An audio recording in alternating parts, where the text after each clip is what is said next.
Wake up, honey. It's time for your 11 a.m. jump scare. Hello, hello, hello. How's everybody doing today? Welcome back. Welcome. Let me turn on some spooky music, by the way, because we're going to be working on a spooky book. There we go. That's more like it. Jump scare time. Hello, hello. How's everybody doing today? Wake up, honey. Yo, hell yeah, Charlie. Caffeine does have an effect on the soul now, doesn't it? Gotta have a little bit of black elixir in the morning to get through.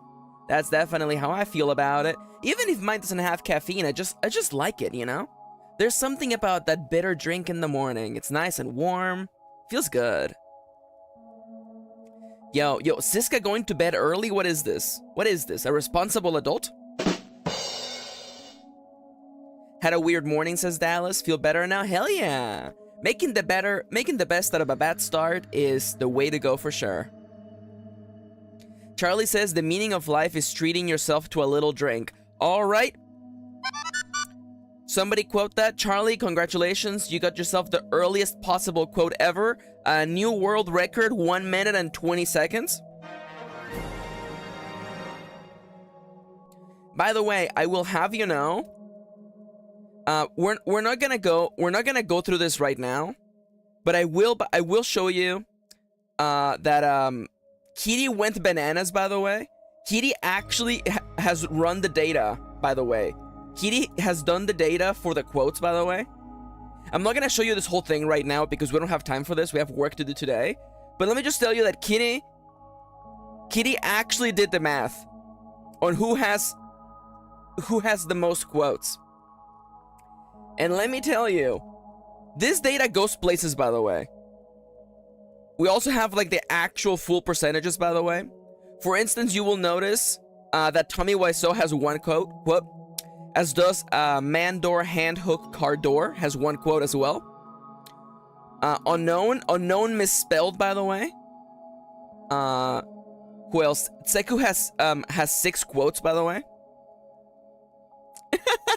You're memeing in chat and you're laughing? Wait, did you misspell that, Kitty? Or is that like... Yo, Nomia has 24 quotes? I love that. But yeah, Kitty did the numbers, by the way.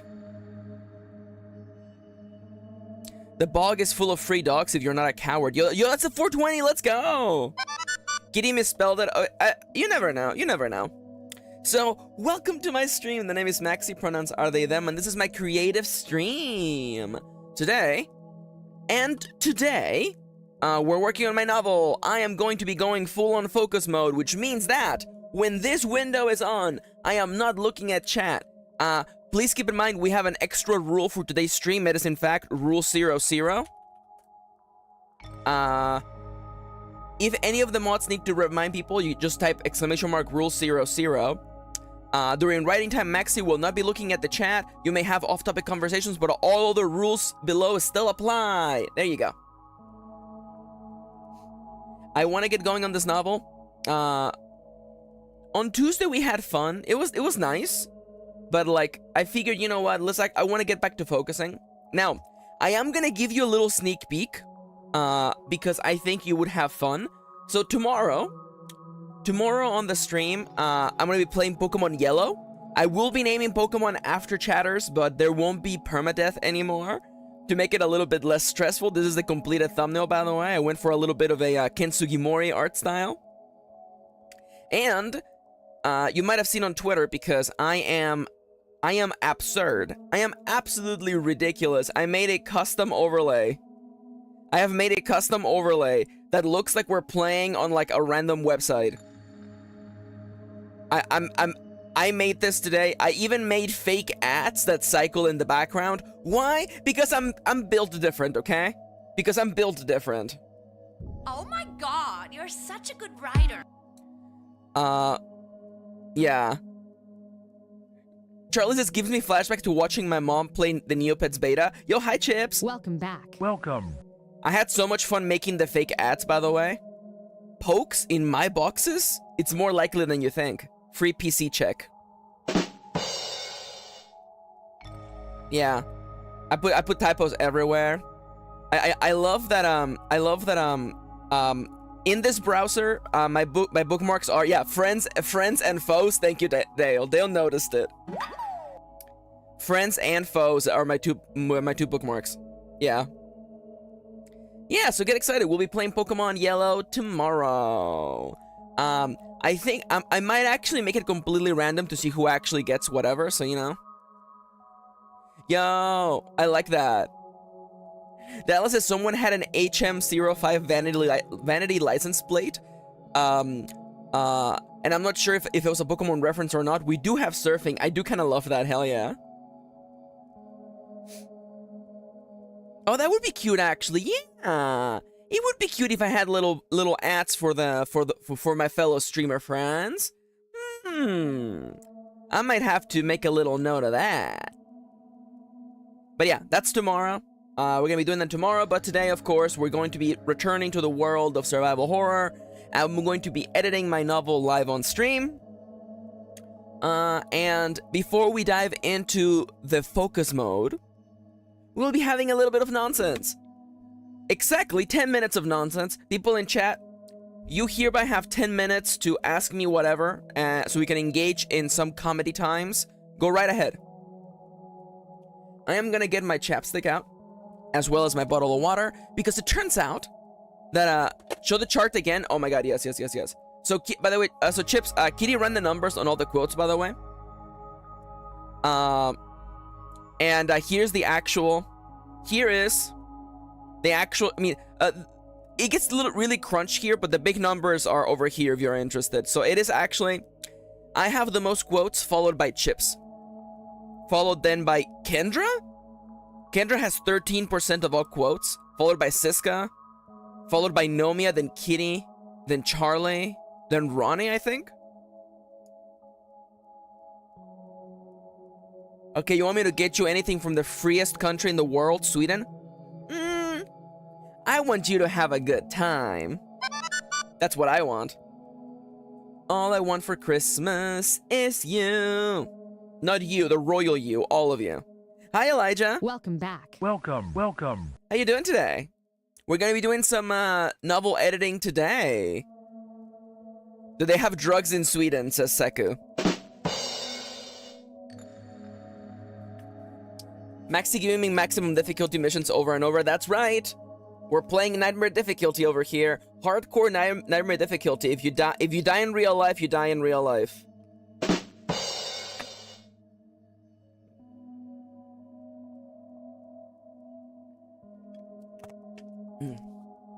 Yo, Seku! Seku beat Disco Elysium today. Let's go!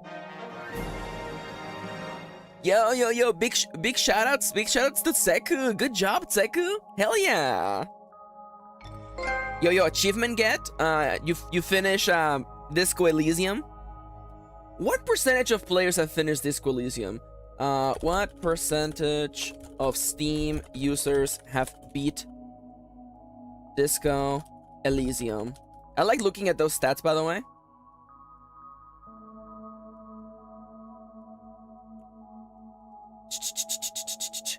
Oh, Steam charts, let's go. Is there like stats? No, there aren't stats. God damn it. Okay, I'm not gonna actually check the achievements, but anyways. Deeply, deeply recommended. Very much slay. Absolutely. I can't believe Kitty added that quote, by the way. Quote 424 is Tseku asking, do they have drugs in Sweden? Which I mean, like, I get that for sure. So yeah, right now we're currently in nonsense mode before we go into work mode. So if you have any funny questions, or any questions at all you want to ask, go now. Oh, I see. Oh yeah, Ronnie makes a good point, actually, yeah. The lack of context is what kills me. Yeah, that's pretty good, actually. Yeah, Tseku, as someone who hasn't played Disco Elysium, that means nothing to me. Expert Advanced Remote Viewer. Erv? Yarv? Yarv? Okay. That is actually one of the funny things. Sometimes I like to look at trophies and be like, okay, how many people actually booted up the game? And you would be surprised. You would actually be surprised by how many people buy a game and never actually boot it up. Like, I think the one that I was thinking about was like Dark Souls Remastered. I had it on PS4. And I'm like, how many people actually left the asylum? And it's like, you immediately lose 30% of players. And I'm like, wow, that's crazy. Would we be surprised? No, you know what? I guess you're right. I guess you wouldn't be surprised. This guy's asking the big questions, by the way. What side do you sleep on? I sleep on the left side. Kitty sleeps on the right side of the bed. We also walk. I walk on her. I walk on. No, wait. Yeah, I walk on. Okay. No, you know what? Okay. If it's the opposite. Okay. If you're looking at us laying down on the bed, I am on the left side and Kitty's on the right side. No, what side of your body? I like sleeping on my back or on my side. Now as to what side, I'm pretty sure, you know, I move around in bed as people like to do. I'm pretty sure I have a 90% chance to fall asleep if I fall asleep on my right shoulder. But I am most likely to wake up on my left shoulder. Ronnie says, I'm just a rotisserie chicken in bed. Oh my god. Ronnie sometimes says, sometimes I just buy games that I already had played because I didn't have the money at the time. Yeah, I get that. I get that. That's fair.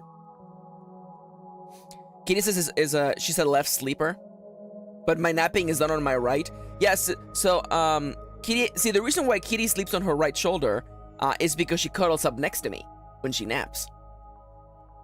That way I can't escape. That way I'm trapped, because she cuddles on me. She's on her right shoulder, cuddled up on me, holding onto my arm, and that's how I'm stuck there. I'm stuck and unable to move. Chips is saying, wait, you guys are sleeping? You guys are winning your bot matches? Sorry, I love that joke. I think about that joke every once in a while. It was somebody complaining on like a MOBA, like Reddit. And it was like, man, I'm tired of getting like bot matches. And someone replied like, you're all winning your bot matches? Yo, cat! Man. My cat does not cuddle with us, by the way. He's a very scaredy cat. And I legitimately feel like he sleeps when we're awake. And I think it's because he was pretty much feral. He's like, all right, I have cats looking over me, now I can rest. And when we sleep, he like, okay, I guess I'll go scout or something. But it would be cute if he like curled up on us, but then again, I would be trapped in bed, so I guess, you know, it evens out. He says, I feel like we may have kicked him once and now he doesn't sleep with us. Listen, he's a cat, he doesn't have object permanence, okay? I think it makes more sense that as a feral cat, he's used to doing this, you know, like you stand watch while everybody else sleeps. Dale, I was half ready for your comment to be like, actually, I sleep on my right side while my right hand is actually on the wheel of my driving simulation deck, so that I can drive in my dreams as well. I was so ready for that to be Dale's joke. Listen. I do have to say, sometimes Yanto does cuddle with us. Sometimes Yanto, he likes to curl up between my legs, which is like the worst thing possible. Because imagine, okay, I am in bed. I have the blankets over me. I have my legs spread a little bit so he can, like, basically curl up there, become a little cinnamon roll. But he's pinning my legs down onto the but with the comforter, so I can't move. And I like to twist and turn. I like to twist and shout. So like imagine that like I'm in bed and I'm like, my body's telling me, Max, it's time for you to turn on your right side and fall asleep. And then Yanto's spinning me in place. Yanto, he's a large cat. He's weighing me down, pinning me to the blankets. Let me tell you, I've had some really crappy nights of sleep because of Yanto. He's like, I will curl up here with you, human. And I'm like, no, please, I'm trapped now. Can you imagine? Kitty, we're taking a nap. Kitty's curled up next to me, holding onto my arm. I'm trapped. Yanto is between my legs, pinning me to the blanket. I can't fall asleep like this. So you know what time it is? It's time to stare up at the ceiling until the sweet release of death. Oh my god. Oh my god, yeah, Charlie says, oh my god, that reminded me. As a kid, me and my twin would sleep at our grandma's house, and her big black cat named Draco would sleep on our legs. Every time we would wake up with no feeling in our legs. Oh my god.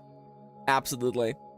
So before we had Yanto, we had a smaller, we had a little kitten. Unfortunately, she passed away, but her name was Maya, and she was a lap cat who was a little motor, because she purred incredibly loudly, and she just exuded heat, by the way. Oh yeah, Charlie has a twin, by the way, fun fact. Yeah, that's lore, by the way. So imagine, okay? So I remember, yeah. So Maya, she was also gray, by the way. The cat that we had before Yanto. One time I had to look after her. So I'm staying over at Kitty's house, and I'm trying to get work done. And I'm like, you know what? I'm gonna do some writing. Feel free to just insert canned laughter for this story, by the way. And I'm trying to get work done, and then Maya is just like, I want to curl up on your lap, and I'm like, okay, go ahead, curl up on my lap, and then Maya's just like, insert sound of like power generator, just like, that's how loud her purring was. It was just like non-stop like sound, and then she would just exude heat. So next thing you know, my lap is on fire, and I'm sitting here like, I just want to get some writing done, but I have a cat on my lap. Hello there, welcome to the stream. Welcome back. Welcome. But don't forget to check out the rules in the description if this is your first time here. Yeah, Maya was such a lovely little baby. Yeah. Now, see, it just reminds me that like every cat is different. And like, as much as it's really easy to focus on what you don't have, it's also good to be thankful for what you have. You know, Yanto may not be an arms cat or a cuddler, but he is a loving, sweet young boy, and he's a giant baby. I definitely prefer my cat being a giant baby to him being standoffish and hating me all day. So, you know, you lose some, you win some. That's life. Oh my god, Yanto loves cheese. Oh my god, it's so true. It's so true. Chip says their cat Dottie is obsessed with looking in the fridge whenever I do. I love that. Yeah, so like anytime I crinkle a plastic bag, Yanto runs to the kitchen and is like, cheese? Cheese? Are you making something with cheese? You know, now that I think about it, says my cat Yanto, I really could go for some cheese right now. You know, some cheese would be really nice. And then he starts purring. You know, he starts giving me the paw. He starts pawing my leg, and I'm like, this cheese is not for you, son. And what you gotta realize is that my cat does not understand the meaning of the word no. He's like, okay, so no cheese right now. What about now? That right now is now in the past. What about now? What about now, this moment in the present now? Is cheese now? Is cheese good now? Yeah, I don't want to give the impression that we're just feeding our cat like slices of like, you know, Kraft cheese. That's not what's happening here at all. Yeah, Charlie says, me as a kid though, not gonna lie. LOL, no? Okay, I'll try again later. Oh my god. That is so true though. Yeah, see, Chip says that Dottie, their cat, is waiting for her 6:30 p.m. tiny whipped cream treat, but she doesn't know how to tell time or count. Yeah, that's cats. That's cats. We have an auto feeder for my cat, for our cat Yanto, and he gets a big portion at 8 p.m. every single night. And from like 7:30 to 7:59, he becomes more and more like distressed. He's like, where is the food? It's time for the food. Where is the food? There's no food. Will I ever be fed again? Am I gonna starve? Will my parents let me starve? He says, looking up at me and Kitty.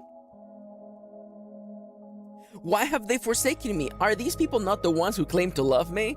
Why are they letting me starve? And then the food thingy goes off and he just runs. He just runs to the auto feeder. And so the and so the cycle continues, you know? Yanto chooses to reunite the flame, you know, and we step into another age of man until eventually the age of darkness will rule again, and you know, he must go and reunite all the pieces of the Lord Flame. Anyways, you all know the plot to Dark Souls. So, speaking of dark things, oh my god, Kitty says in chat, our cat Yanto only knows 2 times: feeding time and almost feeding times. It's so true, by the way. It is so true. It is so true. He's either being fed or about to be fed. That's all there is to it. Oh my god. Seiko says that their dog, Tenchi, only asks for little treats. Dinner? Whatever. Treats, though? Where are the treats at? So, Nomiya isn't here. Nomiya isn't here. I think you really like cats. I like my cat. Also, we are enjoying some nonsense before we dive into the actual work for the day, which we're about to do so, actually. But yeah, Nomiya isn't here, but if Nomiya was here, Nomiya would say, yo, what about dogs? Yo, dogs are fine. Why you gotta make 2 queens fight? You can like dogs and cats. I was literally shouting out Seku, talking about their dog Tenchi. We love Tenchi in this chat. I like Tenchi so much that I even doodled Tenchi. There you go, there's Tenchi right there. That's Tenchi right there. That's the dog right there.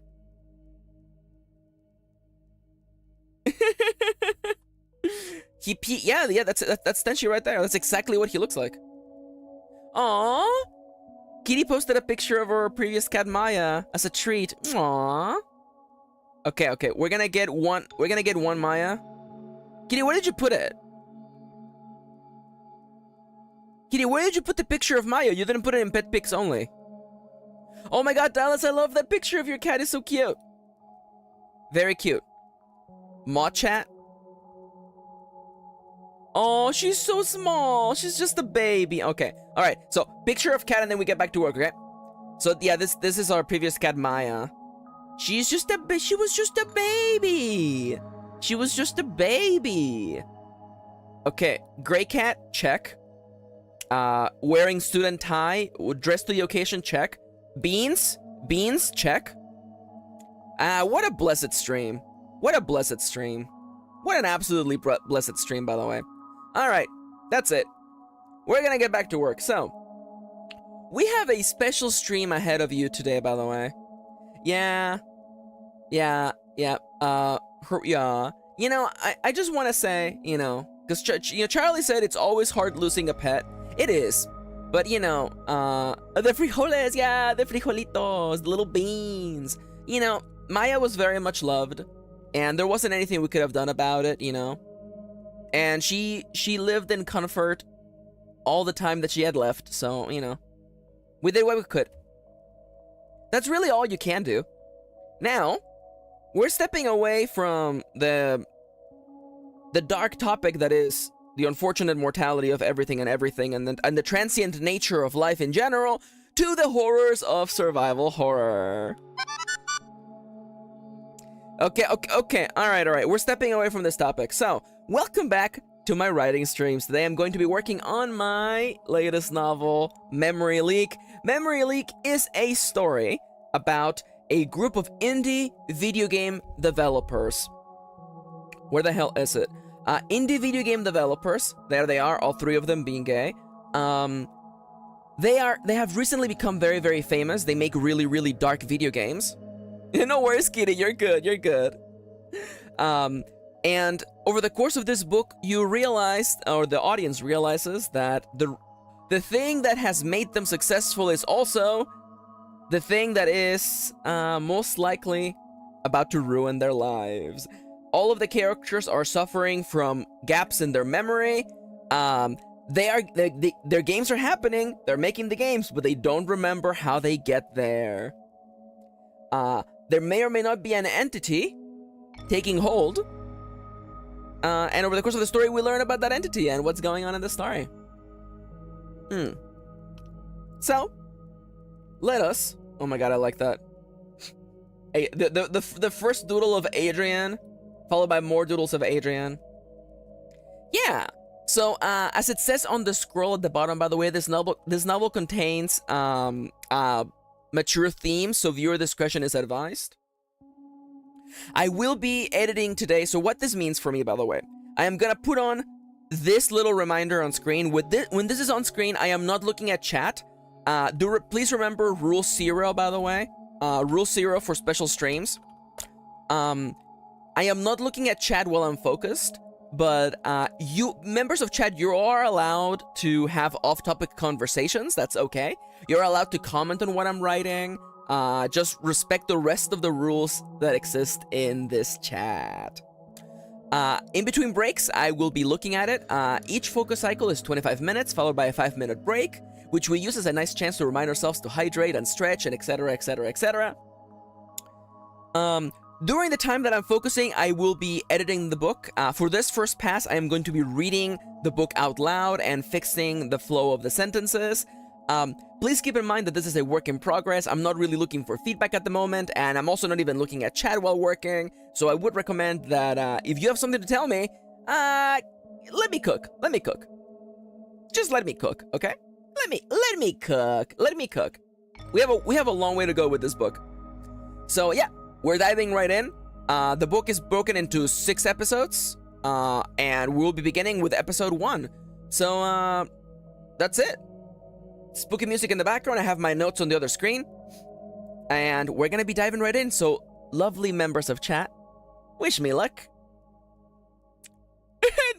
Ronnie says, let me cook. I say as the kitchen burns. It's gonna be fine. It's gonna be fine.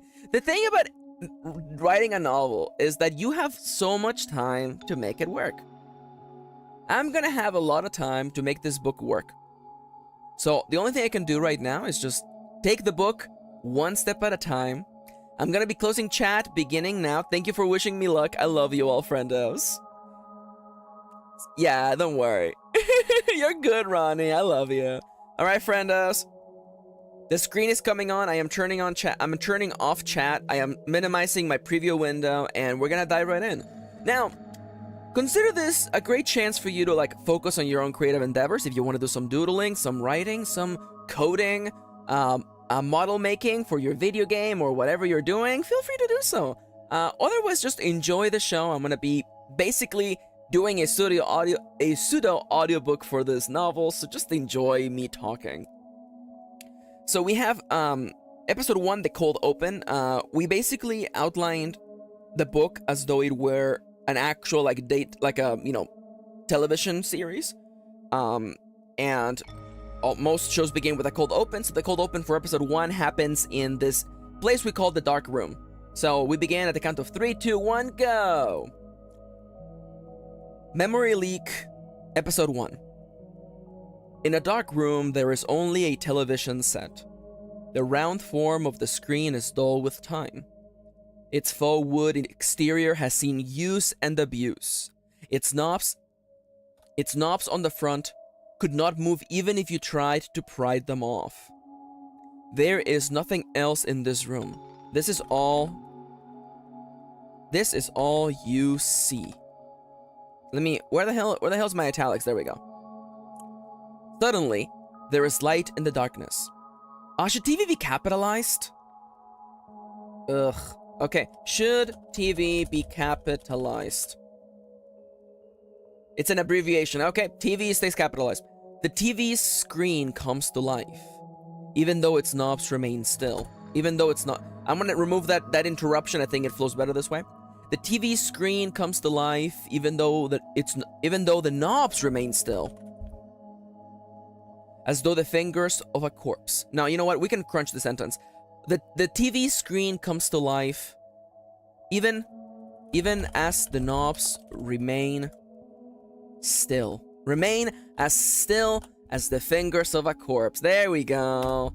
So, the TV screen comes to life, even as the knobs remain as still as the fingers of a corpse.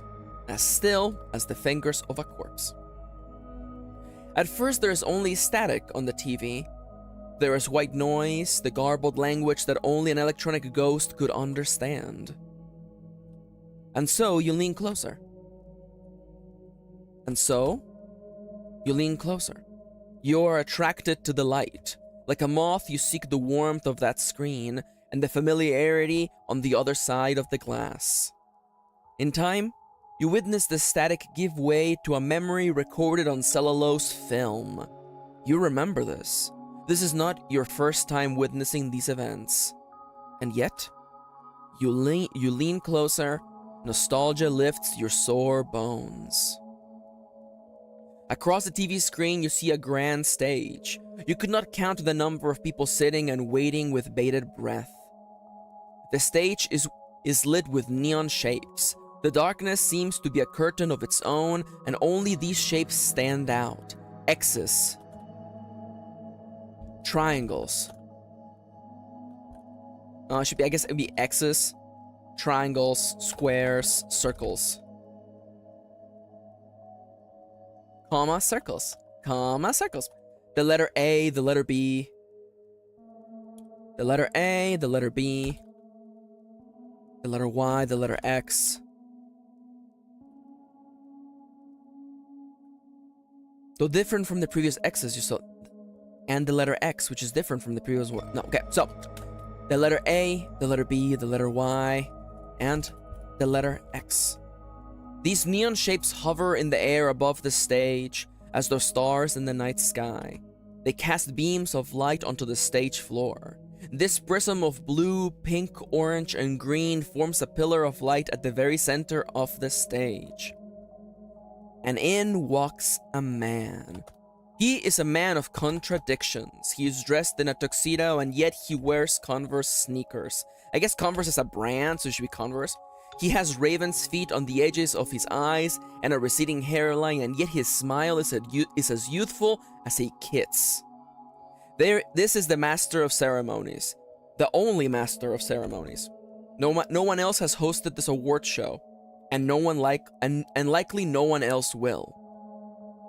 Likely no one else will. He steps into the light and stands before a podium of neon light. Of neon light? Let's go with neon light. Upon this pedestal is the most impressive trophy of the night. A miniature statue of glass panes, resembling something, though none could argue what exactly it was supposed to be. No, so though none could argue exactly what it was. No, I'm gonna see if Kitty wants me to cut this. Of course, the Master of Ceremonies is not about to receive this award. He's about to give it to someone. Just as he has for a long, long time.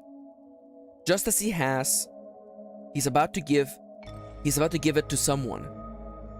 Just as he has for a long, long time. He stands in the spotlight. He looks at the audience, at the hundreds upon hundreds of people gathered on that fateful night. You can feel his nostalgia. He is happy and proud of what he has built. He would not trade this place for anything else in the world. He reaches into his tuxedo breast pocket, just say breast pocket. The audience already knows he's wearing a tuxedo. He reaches into his breast pocket and produces from within an envelope, a thin envelope. From within, a thin envelope. Okay, I'm gonna make a note. Please check the tense. Check the tense on... Check tense of in a dark room and regular scenes. Yeah, because the in a dark room scenes are in present tense. Everything else is past tense. Everybody, the man said with a smile. The man says with a smile. And the audience smiles. Smiles in turn. It's time for the biggest award of the night. This year's Game of the Year award goes to... Everybody. The man opened the envelope. Many people believe that he was the mastermind. They thought, many people believe that he was the mastermind. Many people believe that he was the mastermind. That he alone knew everything about this awards ceremony. But he was not. He was no mastermind. He was no mastermind. Even though he would soon be accused of such. He would be accused of being such. Of being such? Let's go with that. He would be accused of being. He would be accused of this. He was no mastermind, even though he would soon be accused of this. The awards were as much a surprise to him as they were to anyone else. That was why he lost his composure for a moment. That was why, for a moment, he lost his composure. That's a better way to have the punch right there. Right there, boom. The man's voice drifts away. That was why, for a moment, he lost his composure. The man's voice drifts away as though a balloon freed from the grasp of a child. This might just be our most controversial award of the night. The atmosphere in the room shifted. The air appeared to fill with electricity. There was only one thing that could cause such a reaction on this veteran of the gaming industry. There was only one nominee who would stir a controversy if given the most esteemed award of the night. Of the industry! Of the night, yeah. The man held his chin high, although he did not agree with the choice. He was a showman through and through. He smiles brightly, and speaks with that youthfulness time could never tarnish, although he did not agree, yeah. The man holds his chin high. Game of the Year goes to King Lear by Starling Games. You know what happens next. You know what happens next. And yet you lean closer. Your nose is almost touching the screen. You listen for a sound that does not exist. You savor the silence. The clapping that would normally follow such a thunderous reveal is gone. Your nose is almost touching the screen. You listen for a sound that does not exist. You savor the silence. The clapping that would normally follow such a thunderous reveal is gone. Is nowhere to be found. The corpse is silent. The shock is palpable. The camera changes focus. We see three young people. You see three young people get up from their seats. They walk towards the stage, stepping on black, nearly invisible stairs, and find themselves before the podium before their prize. Slowly, people begin to clap. The camera has its eye on the three young people. It has no chance to show the crowds getting up and leaving their seats in protest. He has no chance to show the people getting up and leaving their seats. I guess if you're getting up, you're leaving your seat. It has no chance to show the people leaving their seats in protest. Leaving their seats in protest. The camera will never show this. Whether you agree or not, this was their award. This was their moment. This was their award. This was their moment. Under the spotlight of the year's biggest moment stood three lost souls. At the center was their anchor, though you would never have known so, but that needs to get fixed.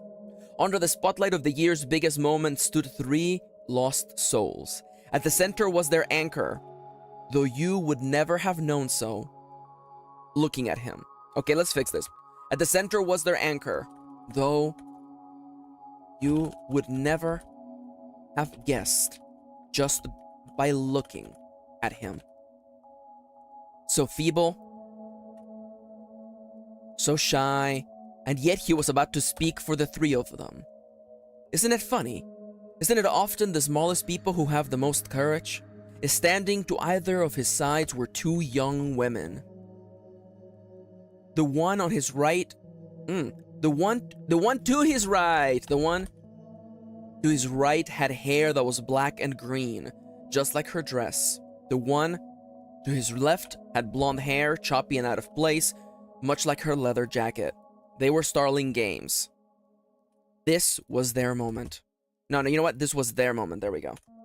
The young man held the trophy in his hands. He looked straight at the camera, unflinching, unafraid. He might have had the weight of the world on his shoulders, but you would have never guessed. But you would have never guessed. He parts his lips. He parts his lips. No, not a word escaped. Oh, you know what? The tense changed again. Crap. Let me double check. Under the spotlight of the year's biggest moment stand 3 lost souls. At the center is their anchor. I'm gonna have to like, this is their moment. God damn it. I'm gonna have to like really like go through this carefully. Yeah, the present and past tense are kicking my butt, but that's what happens when you're not consistent and when you choose to not be consistent. This is what happens when you choose to have a part of the book being present tense. Anyways. The young man held the trophy in his hands. He looked straight at the camera, unflinching, unafraid. But you would have never guessed. He parts his lips, not a word. But no word escapes him. But no word. You know what? No word has yet to reach his lips. No word has yet to escape his throat. And yet his eyes are already streaming. His eyes are already streaming with tears. Tears of joy, of sadness, of something nobody else knew. Of something nobody else knew. Of something he did not yet understand. He did not yet understand. This is probably gonna get changed, but whatever, it's fine. The 2 women next to him held him close, as though a pair of shoulders pressed against the door, keeping it in place. The 2 women next to him hold him close. Hold him close as though a pair of shoulders pressing against the door. Pressing against the door, keeping it in place. They love him. They would help him make it. Okay. They would do anything for him. That's actually better. That's actually better. They would do anything for him. They would do anything for him. Let's go with this for now. When he finds his strength again, hold him close as though a pair. They love him. They would do anything for him. When he finds his strength again, he opens his mouth and lets the words come out one at a time. The right words this time. Real words, not just the stuff you're supposed to say. Not just the fluff you're supposed to say, but the real stuff, what he really felt. He knew he would come back to work. He would go back. He would be back to work the next day. To work the next day. The perpetual grind. The perpetual grind. The perpetual. He knew he would be back to work the next day. Back to the grind. Back to the grind of making games. So he let himself have this one moment. A chance to say what he really meant. When he finished, the audience fell silent once again. When he finished, the audience fell silent once again. Silent. And then then began the clapping. Little at first, just like how tears managed to always sneak up on us. Little at first, just like how tears always managed to sneak up on us. Just like the two women next to him slowly began to cry. Soon enough, the clapping was thunderous. The stage appeared to grow brighter amidst that rapture. You stare deeper into the TV screen, then the lights go off. Then it's just you. No. Then it's just you and the darkness of this room. Okay? I definitely, you know, I'm gonna put like double check episode 1 cold open for tense issues. So let's go move over to act 1, scene 1. The midday sun peered in between the blinds. The bedroom was dark, save for maybe a dozen little eyes in the darkness. Little red dots telling you a TV is off. That should be a semicolon, actually. Little red dots telling you a TV is off, indicating that little red dots indicating that the TV was off, that a game console was in standby, that some device was in need of charging. Was indeed in need of charging, Max. Although on blinking, these little eyes were not the only witnesses in this room. Although on blinking, these little eyes were not the only witnesses. Ooh, to this crime scene? No, we're not the only witnesses to what happened in this room. I don't know if I like that, but we're gonna just do that and move on. This is what writing is a lot like, by the way. Some writers like to work on the same passage until it's perfect, aka forever. I like to just do passes, okay? Listen. Across the window, a feeble ray of light danced across the bed. You know what, actually? Format, paragraph, can I get a space after a paragraph, please? Just to help me, like, kind of be able to read the paragraphs easier. That's better, okay. And actually, you know what? Also, give me like 1.5 spacing. There you go. That's much better. Okay, I feel better this way. Yeah, there you go. This will make it easier to see when a paragraph ends. Across the window, a feeble ray of sunlight danced across a bed. The covers were a mess of wrinkles. The bed was large enough for 3. A California king, perhaps? A California king, perhaps? Sadly, there were only 2 people in that bed at the moment. There were only 2 people in that bed. 2 people currently sleeping. On that bed? These 2 little lost souls were enjoying the last moments of dreamless sleep. The clock on the nightstand was counting down the seconds before it would once again begin the workday. The clock on the nightstand was counting down the seconds before it would shatter the silence and announce the start of yet another workday. There you go. That's better. The alarm went off. Always a second too early. Always too excited to do its share of the to do its share. No, always too excited to serve its purpose. Oh, it's desperate beeping, calling for help as though it were an emergency, as though it were in pain. Oh, you know what, actually, now that I see the rest of the paragraph, I actually prefer this. The alarm went off. Always a second too early. It's desperate beeping. Its desperate beeping gave the impression that the little device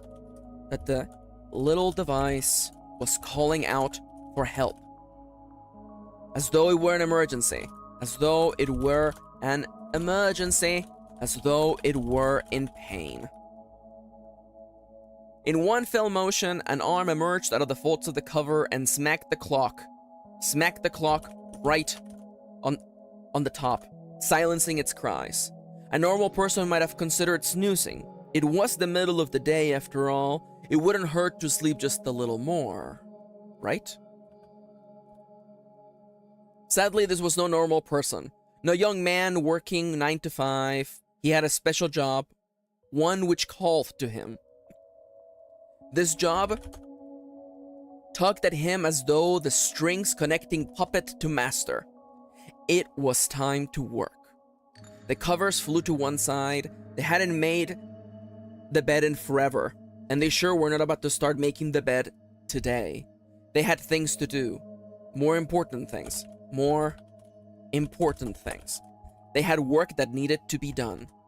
A pair of bare feet touched the floor, then another. Two young people went about their daily routine. One was shorter and masculine. The other was taller and feminine. The young man walked across the room, stepping into their little bathroom. The lights came on. The whiteness of the bathroom blinded him. No, the lights came on, and the whiteness of the bathroom blinded him. Blinded him, though he did not mind it. He was used to the contrast of his life. Work, then sleep, then work, then sleep. No, the contrast of his life. Darkness, then light, work, then sleep, then work, then sleep. This should be this way then. Work, then sleep, then work, then sleep. He looked at himself in the mirror as he brushed his teeth. It was not all bad. It was not all bad. He passed his fingers through his messy brown hair, so many strands standing at odd ends. He thought of brushing it, but Ava kept that by her nightstand. Kept the brush by her nightstand. The young man, one such Adrian Starling, looked through the mirror and spotted Ava just behind him. She was indeed brushing her hair, black and green. He felt his brushing her long hair. Her long hair. Her long hair. Black and green. Black. Ooh. It was mostly black, save for her bangs, which were a vibrant shade of green. In looking at her, the young man felt his heart skip a beat. God, he loved her. God, he loved her. He felt his cheeks grow warm for a dozen reasons, least of which was the lovely wing which Ava's sleep shirt hung off one of her shoulders. Of course, she noticed. She smiled at him, blew him a kiss, then set the brush on the counter next to him. I need to actually describe that she actually makes it to the bathroom, by the way. Oh, never mind. Was just behind him. She had taken the brush and was now. She had taken the brush and was now. Ooh, untangling her long hair. Let's hope that this is clear enough that it won't confuse the reader, by the way. 1 minute left, we can make this happen. She smiled at him, then set the brush on the bathroom sink next to him. He turned to brush his It was now his turn to brush his messy hair. Oh, okay, thank you, Max from the past. I gotta mention that Ava has brown skin. Thank God. Let's go over here. One was shorter and more masculine. A young man and a young woman. A young man and a young woman. His skin was light, nearly pale.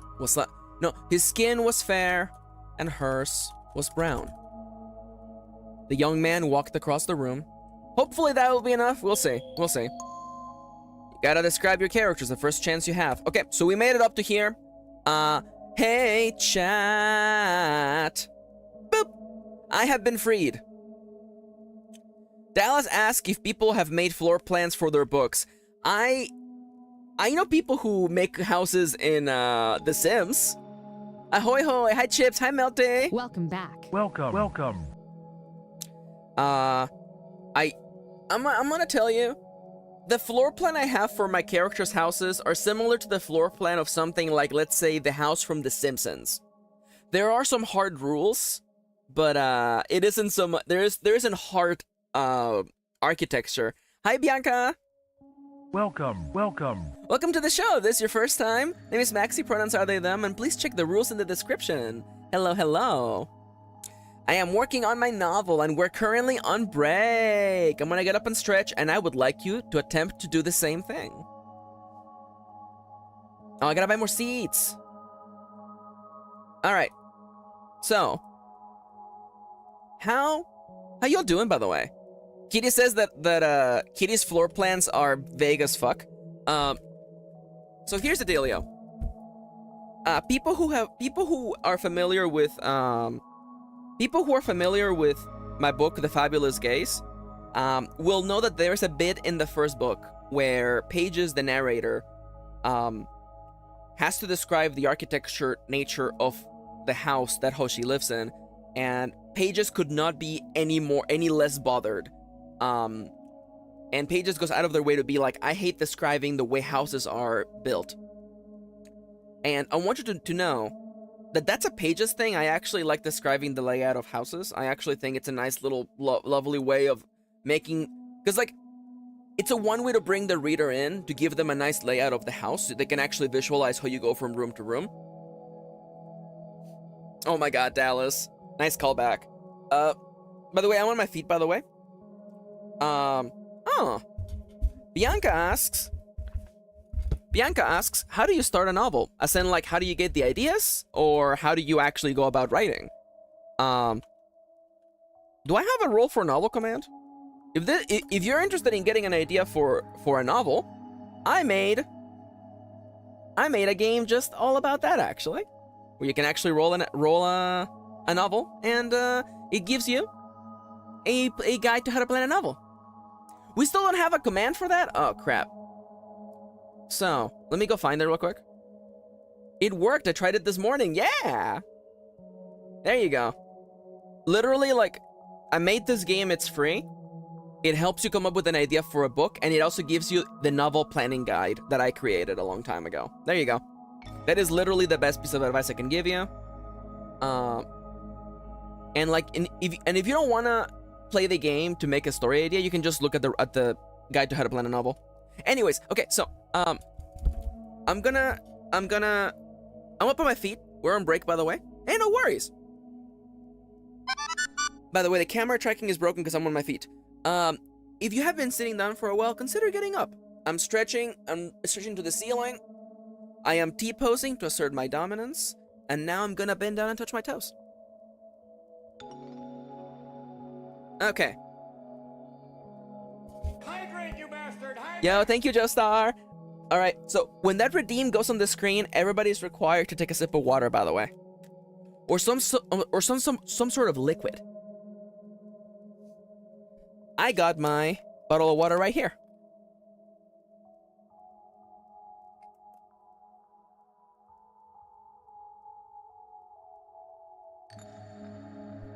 Oh my god, I love that Irina. So, okay, so I was talking about The Fabulous Gays, which is a great name for a series. Yes, it is. The layout of Hoshi's house, I can see it in my head. But the reason why I don't like having hard floor plans is that it gives me room to be like, hey, was there always a closet there in that part of the living room? And the answer is yes. That closet was always there. I just didn't know it was there.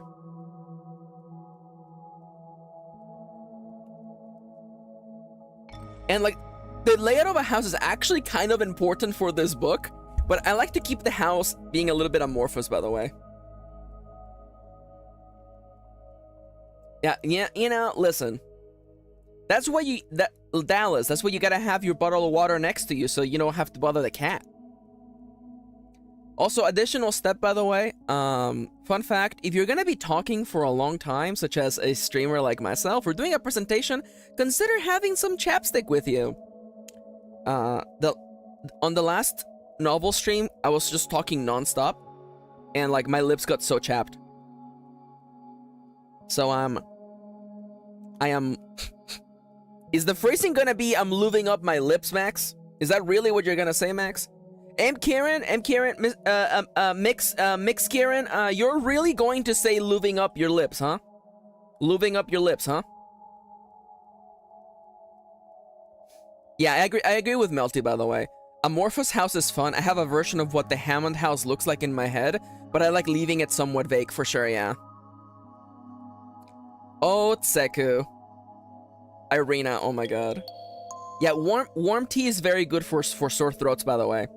So, the next bit is not a joke, by the way.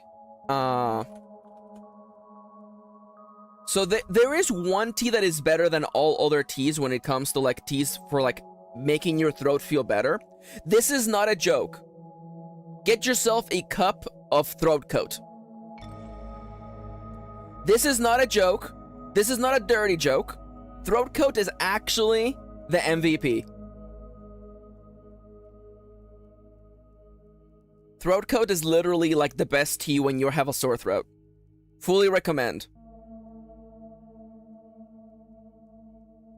Yeah. Kitty says throat coat got me through like 2 Black Fridays. Yeah. Alright, so, y'all, it is time for me to step back into the world of survival horror. So, I think we're gonna do that. If you have any writing questions, either shoot them now or ask me when I come back in the next 25 minutes. As part of this special stream, whenever this thing is on the screen, I am not looking at chat because I'm focusing on the writing. So consider respecting breaks and working on your own stuff, or just enjoy listening to me reading my book out loud like an audiobook, except the audiobook is being built in front of you. Kind of like a train where you're laying the train tracks in front of you. Was Iron Valley as intimidating as this TTRPG? What do you mean? The TTRPG I'm making next? My secret project? No, it wasn't. It wasn't. The current RPG I'm working on is way more intimidating. Joestar asks, Milty says, I'm making a Western TTRPG, and wow, I think I'm way over my head. Okay, so here's the dealio, okay? Some designers are macro and some are micro. I am very much a macro kind of designer. I want mechanisms that do multiple things. I don't want to have my small rules for everything. That's why I really liked using Ironsworn as a base, because it's very macro. The mechanisms are right in front of you. You don't have to memorize pages of rules. A lot of game design is just making it simpler. Some designers make the game more complicated. I like to make it simpler. The idea that the player would have to reference the book while playing after having read the rule book and understood it is like ridiculous to me. Reference sheets are one thing, but having to pull out the game manual to like remember how initiative works is bad, in my opinion. Now, Joestar asks, okay, I may have asked this before, but what usually helps you write your novels? Writing a novel is partially an act of recklessness, an act of just continuing to do the thing you want to make happen. It is also for me an incredibly selfish act. I am creating a story I want to make. The first draft is inherently for me. When I first write a book, I write it entirely for me. I want to write a story that excites me, that I find interesting. The second draft, the revision is for my wife. I want to impress her with this book. And the finished version is for all of you to read. I do want you to realize that because of this process, I get most of my fun out of the beginning, but there is still many reasons to keep working on something. As for things that keep me going, I come back to my wife. You know, things that keep me going when I'm writing. Music. Imagining my character, imagining the opening theme for the anime version of my book helps a lot. And honestly, just being like unapologetic. It's really easy to trap yourself into a corner. It's really easy to trap yourself into a corner by trying to make something that will be received well by everyone else around you. Like if you try to make something that other people will like, I feel like you will fail. You should instead make something you want to experience, because it turns out, if you like it, someone else might like it as well. And people will like it because it's genuine. That's the reason I made Iron Valley. I wanted to make it for myself. And it turns out, according to the stats, people really like it.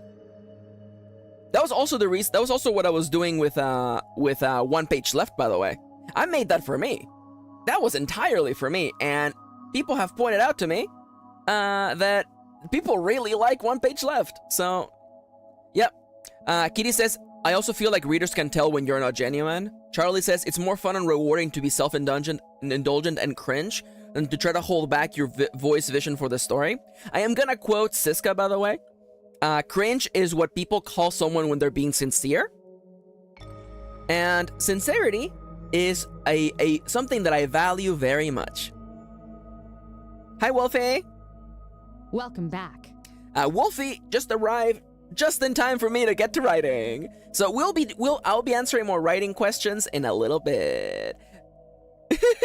Be back in a little bit. Love you all. I am actually closing chat now for realsies. I gotta get back to work. So, whoop, I've minimized the window. I can't see y'all. Let's go. Timer begins at the count of 3, 2, 1, go. She smiled at him, blew him a kiss, then set the hairbrush on the bathroom sink next to him. It was now his turn to brush his messy hair. Together they dressed, looking a little less disheveled than they had when they woke up. Adrian had a worn-out white shirt. All of his shirts had little holes in them, though he couldn't have told you how they came to be this way. He wore a pair of denim jeans, washed out, worn out, just like his sneakers. Ava put on a comfortable pair of sweatpants, a tank top, and sandals. They both worked from home. They didn't feel the need to put on suits and ties. Comfort was of the utmost importance. Ava kissed Adrian on the cheek, then the lips, and told the young man that she would go ahead and start burning their toast. She was joking, of course, in the way that all jokes are slightly based on truth. In truth? On truth? Based on fact. There you go, that's better. Adrian promised he would meet with her soon. There was just one last thing he needed to do. The young man walked across their bedroom, the feeble ray of sunlight cutting him in half with gold. Ooh, I like that. The feeble ray of sunlight cutting him in half with gold. I like that. He stepped into their little bathroom, reached for a little container on one corner of the counter, and produced from within his favorite little memento. A pair of earrings shaped like ghosts. He put them on and nearly walked out of the bathroom without doing something very important. He opened the medicine cabinet, cracked open his bottle of pills, and took his morning dosage. His morning dose? Oh my god, how do you spell dose? Is it dose? That's dosing, isn't it? God. You know, I'm gonna leave it as morning dosage. He swallowed them dry, closed the cabinet, looked at the young man in his reflection, and told him sweetly, "Come on, Adrian, it's time to get to work." Act 1, Scene 2. The thing about being a game developer is that it feels like you're always working. This was especially the case for Adrian. Okay, so this sentence here, it doesn't really carry what I wanted to say. The thing about being a game developer is that it feels like you're always working. It feels like your work is never. It feels like your work is never ending. This was especially the case for Adrian. As their small studio's programmer and lead writer, Adrian was constantly solving problems in his head. Eating breakfast, solving problems. Walking to his office, figuring out the game story. Waiting for his computer to boot up? Of course not, that's silly. Waiting for his computer to boot up? Of course not. That's silly. Adrian's computer was always on, always waiting for him to get to work. Unlike his bedroom, Adrian's office was better lit. For one, the curtains were drawn, the blinds off. Although he had a north-facing window and would never ever see the daylight come into his office, it was good enough for him. He could see the house's backyard, his neighbor's house, and the tops of the trees in the nearby park. Adrian liked looking out this window, though it was not something he did often. And even when he did, he seldom really looked out the window. He mostly stared, absent-mindedly, solving problems and figuring out the game story in his head. Solving problems in his head. Yeah, let's go with that. He spent most of his time typing at his desk, coding, writing. His keyboard was his dearest ally, though the relationship was far from healthy. Adrian had typed millions of words and as many lines of code. No, there's probably more lines of code than words. And many times that in lines of code. He had forced his fingers onto those keys so hard and so many times that most of the keys had been worn nameless. He typed without looking down, without noticing that most of the keys were blank. Blank with wear. Without considering buying a new one. Sure, they had the money. They were successful now. They had bought that house. Though even after so many months, they were still unpacking.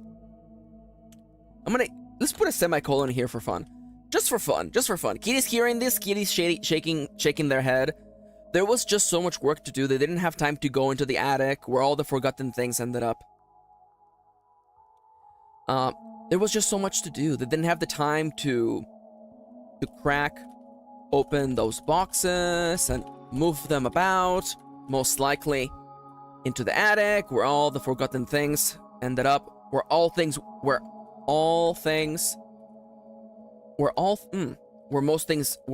most things seemed to end up.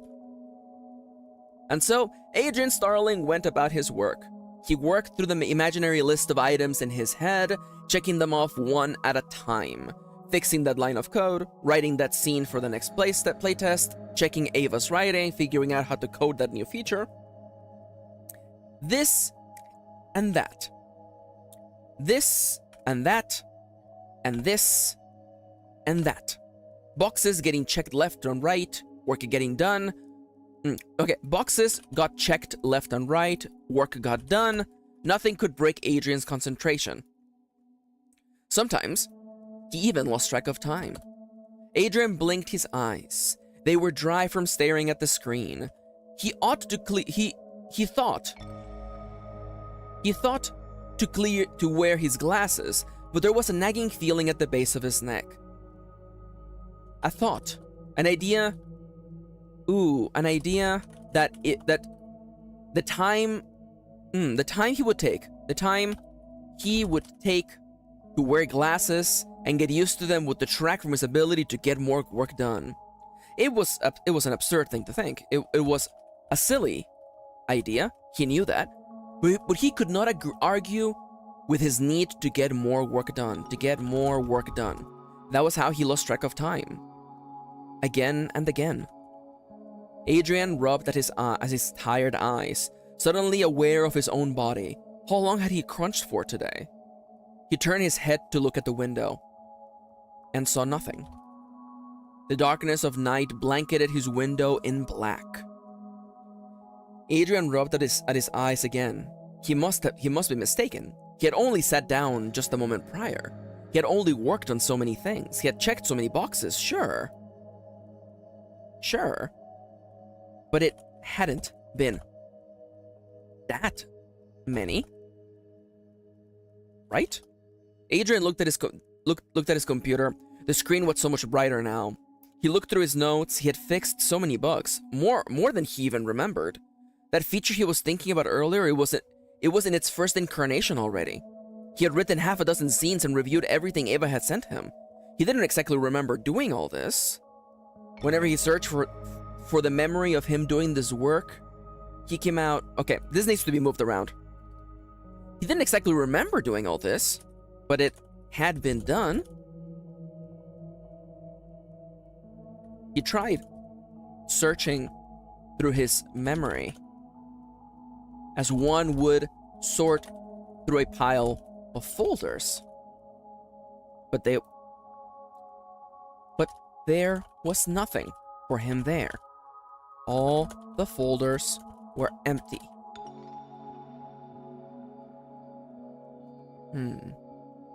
This, for a moment, for only this troubled him for only a moment. After all, memory was fickle.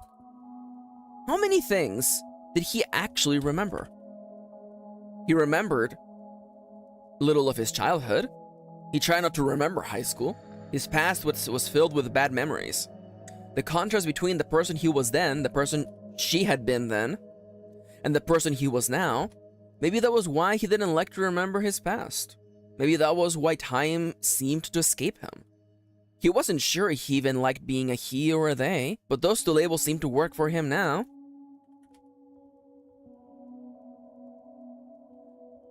Just like crunching was working for him now. Memories or not, he was getting work done. Their next game was coming along according to plan, and maybe even ahead of schedule for once. Adrian took a deep breath. He stretched his arms and leaned back on his chair. His muscles and tendons ached from the tension he had been holding on to so dearly. Adrian, you're so silly, he told himself. This is what being in the zone feels like. He liked telling himself that. It was an antidote to a seasonal affliction that seemed to become more and more chronic. He told himself that time and time again. He told himself this lie. He told himself this lie time and time again, over and over. Let's go with over and over. Oh my god, I keep pressing page down. He told himself this lie over and over again, over and over again. As the days passed, as he worked and worked, as his little window grew bright and then dark, as the days got away from him, as the scrapbook of his life gained page after page, he put nothing inside them. It didn't matter if he didn't remember. He was making something that mattered. All right. That actually, not too bad. Let me take a sip of water. I'm thirsty. Act 1, Scene 3. We're back over to Ava. Ava looked out the window at the sidewalk and the street beyond. They were surrounded by historic Victorian houses of the Californian variety. All the houses were built the same way, with the same series of steps, the same columns, the same flares. On their own, they were special, but standing in line as they did, they looked mundane. Ava hadn't thought about that before buying this house. She had only thought about what it would be like to be in there, her back facing the street. Now that she was inside, she recognized that it wasn't as special as she had thought. Then again, she was just glad they had a place of their own. Being a game studio is one thing, but living out of a studio apartment is another. Ava looked out the window one last time. She was hoping Casey would be back from her little adventure. Ava had no clue when Casey would return, or even if she planned to return that day. And yet, she couldn't help but look out the window, waiting for her with a bit of childlike wonder. There came a buzzing feeling at Ava's thigh. She reached into her pocket and pulled out her phone. She pressed the on-off button without looking at her screen. Her time was through. She allowed herself little breaks like these, though lately it had been break. Singular. Just one break in the middle of her workday. Look outside and remember how far they had come. They weren't just a trio of college dropouts making games out of some garage. They were a real studio. It didn't feel real. Not yet. No, you know what? Forget that. The next line is better. It didn't feel real. Ava had talked with enough people in the industry to know that it might never feel real, and she was okay with that. Ava walked across the large living room, her path drawing a line between the front door and the stairs leading up. She passed the archway that led to their dining room. She passed the archway that led to the kitchen. She passed a handful of doors here and there, including the door to the basement. A part of her felt guilty for spending so much time walking around when she ought to have been working. But there was something so lovely about living in a big house. A house full of rooms they hardly even used. A house full of nooks and crannies. No, it didn't feel real. But maybe Ava would be the exception to the rule. It didn't feel real. Not yet. Maybe Ava would be the exception to that rule. She untied the hoodie wrapped around her waist, slid her arms into the holes, and zipped it up. This side of the house was so much colder than she was used to. Much colder than it was supposed to be at this time of the year. She assumed it had to be the construction of the house. Maybe it was drifty. Maybe the walls were so thick they let none of the Californian warmth in. Either way, she had plenty of blankets in her office. She was going to bundle up and get to work. Ava took the stairs to the second floor, walked down a corridor, then around a corner to another, and came upon her little office. She opened the door and was greeted by a room shrouded in darkness. The only source of light was the glow of the drawing tablet held aloft by a metal arm. Ava took a step into her room, already feeling colder than she had on the first floor. She was about to cut a beeline towards the pile of blankets on the floor when she felt her feet slip underneath her. Ava held onto the walls for support, and she managed to keep herself from falling.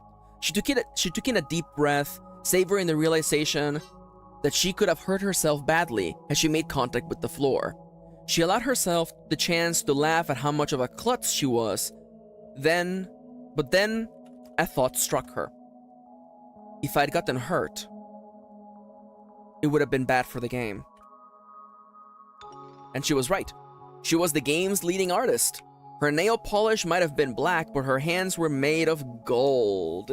If she had broken something, anything, it would have been a disaster for their next game. For their next game. Ava could not help but follow this white rabbit down its hole. If she had broken a finger, it might have set their next game by it might have set back their game by months, maybe even a year. She had become an artist late into her teens. She knew how hard it was to get those fingers of hers to listen, to draw the lines straight, to portray her imagination accurately with analog and digital pencil. Ava felt herself wondering how long it would take her to get back to making art after breaking a finger, when she shook her head, pushing herself out of that reverie. She knew she did this apocalyptic thinking. She would trick herself into imagining how one little mistake would unravel the fabric of her life. She didn't like this about herself. It felt like a kind of self-harm, and it grossed her out. She shook her head again, flicked the lights on, and confidently walked over the pile of blankets. She wrapped herself in one, sat on her chair, brought the drawing tablet closer, and took her drawing her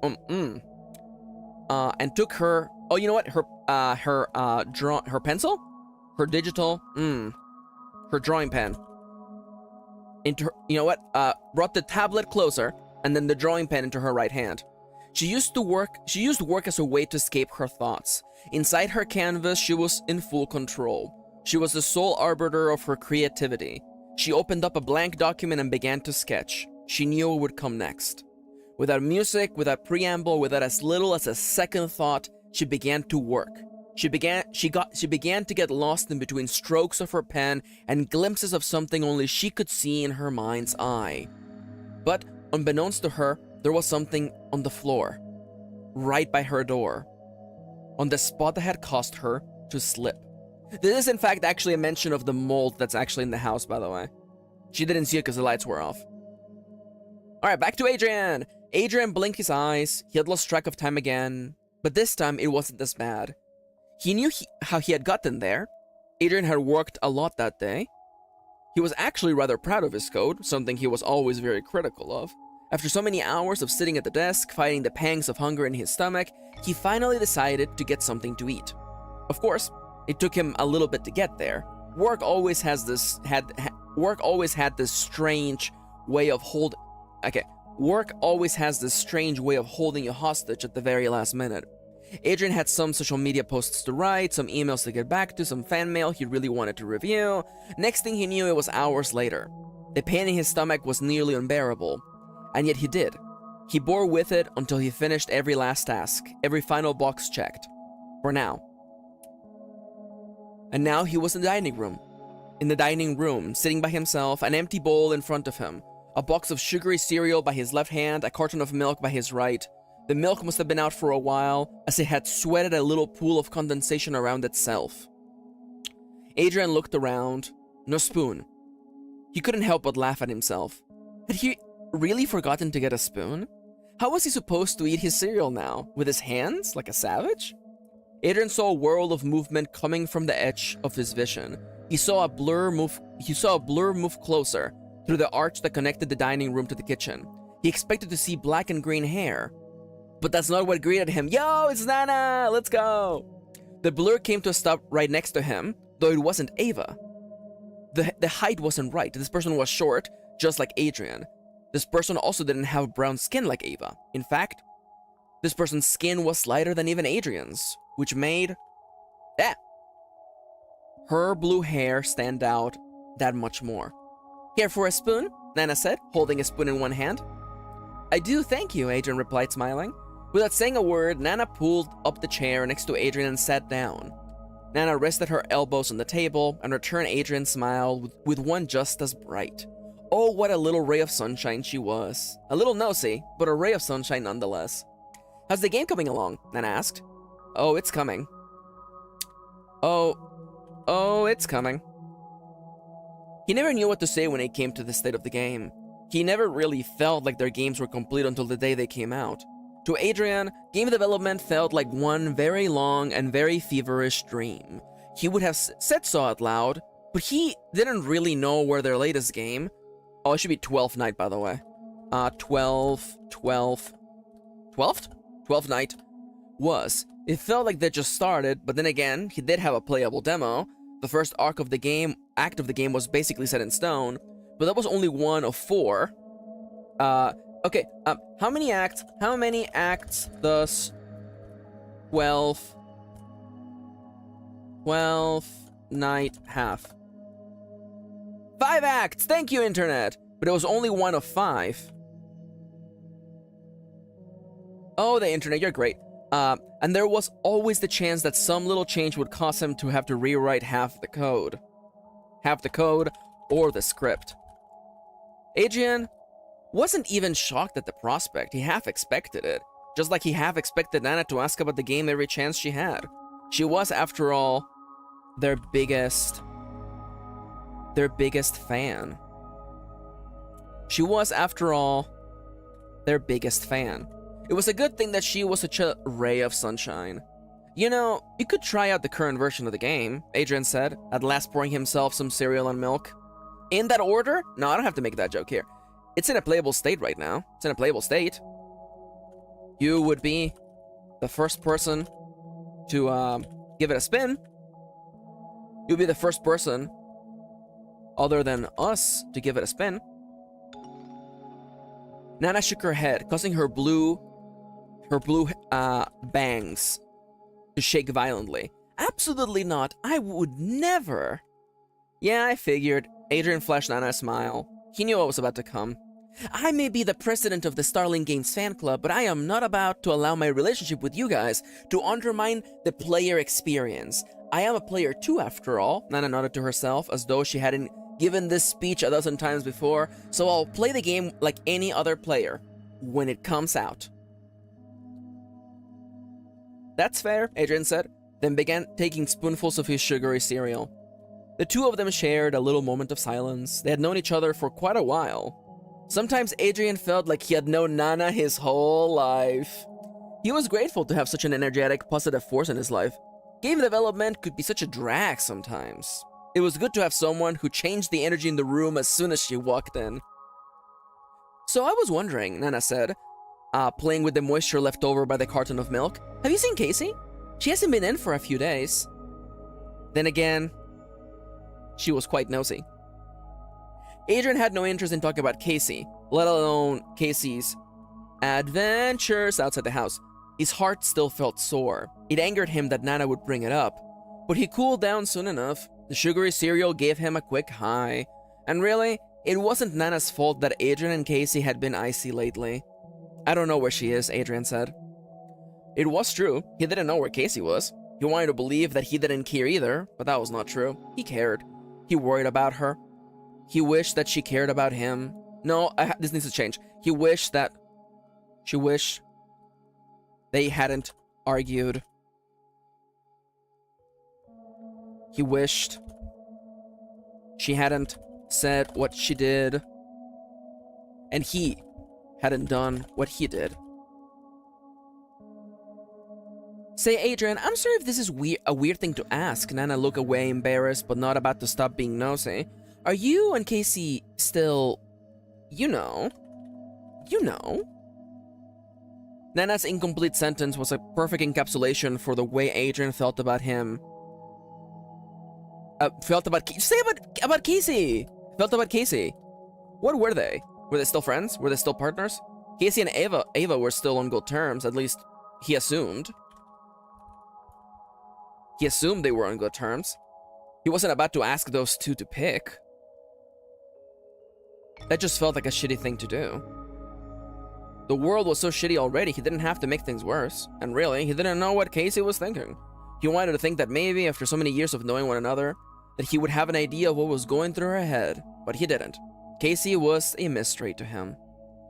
It would suck less if he didn't... Okay, Casey was still a mystery to him.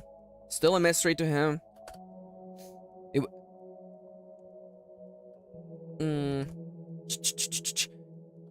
Casey, I feel like I need a sentence between this and the next one. Casey was still a mystery to him.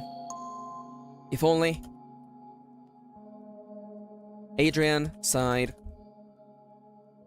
Ooh, unable to shake the thought of her.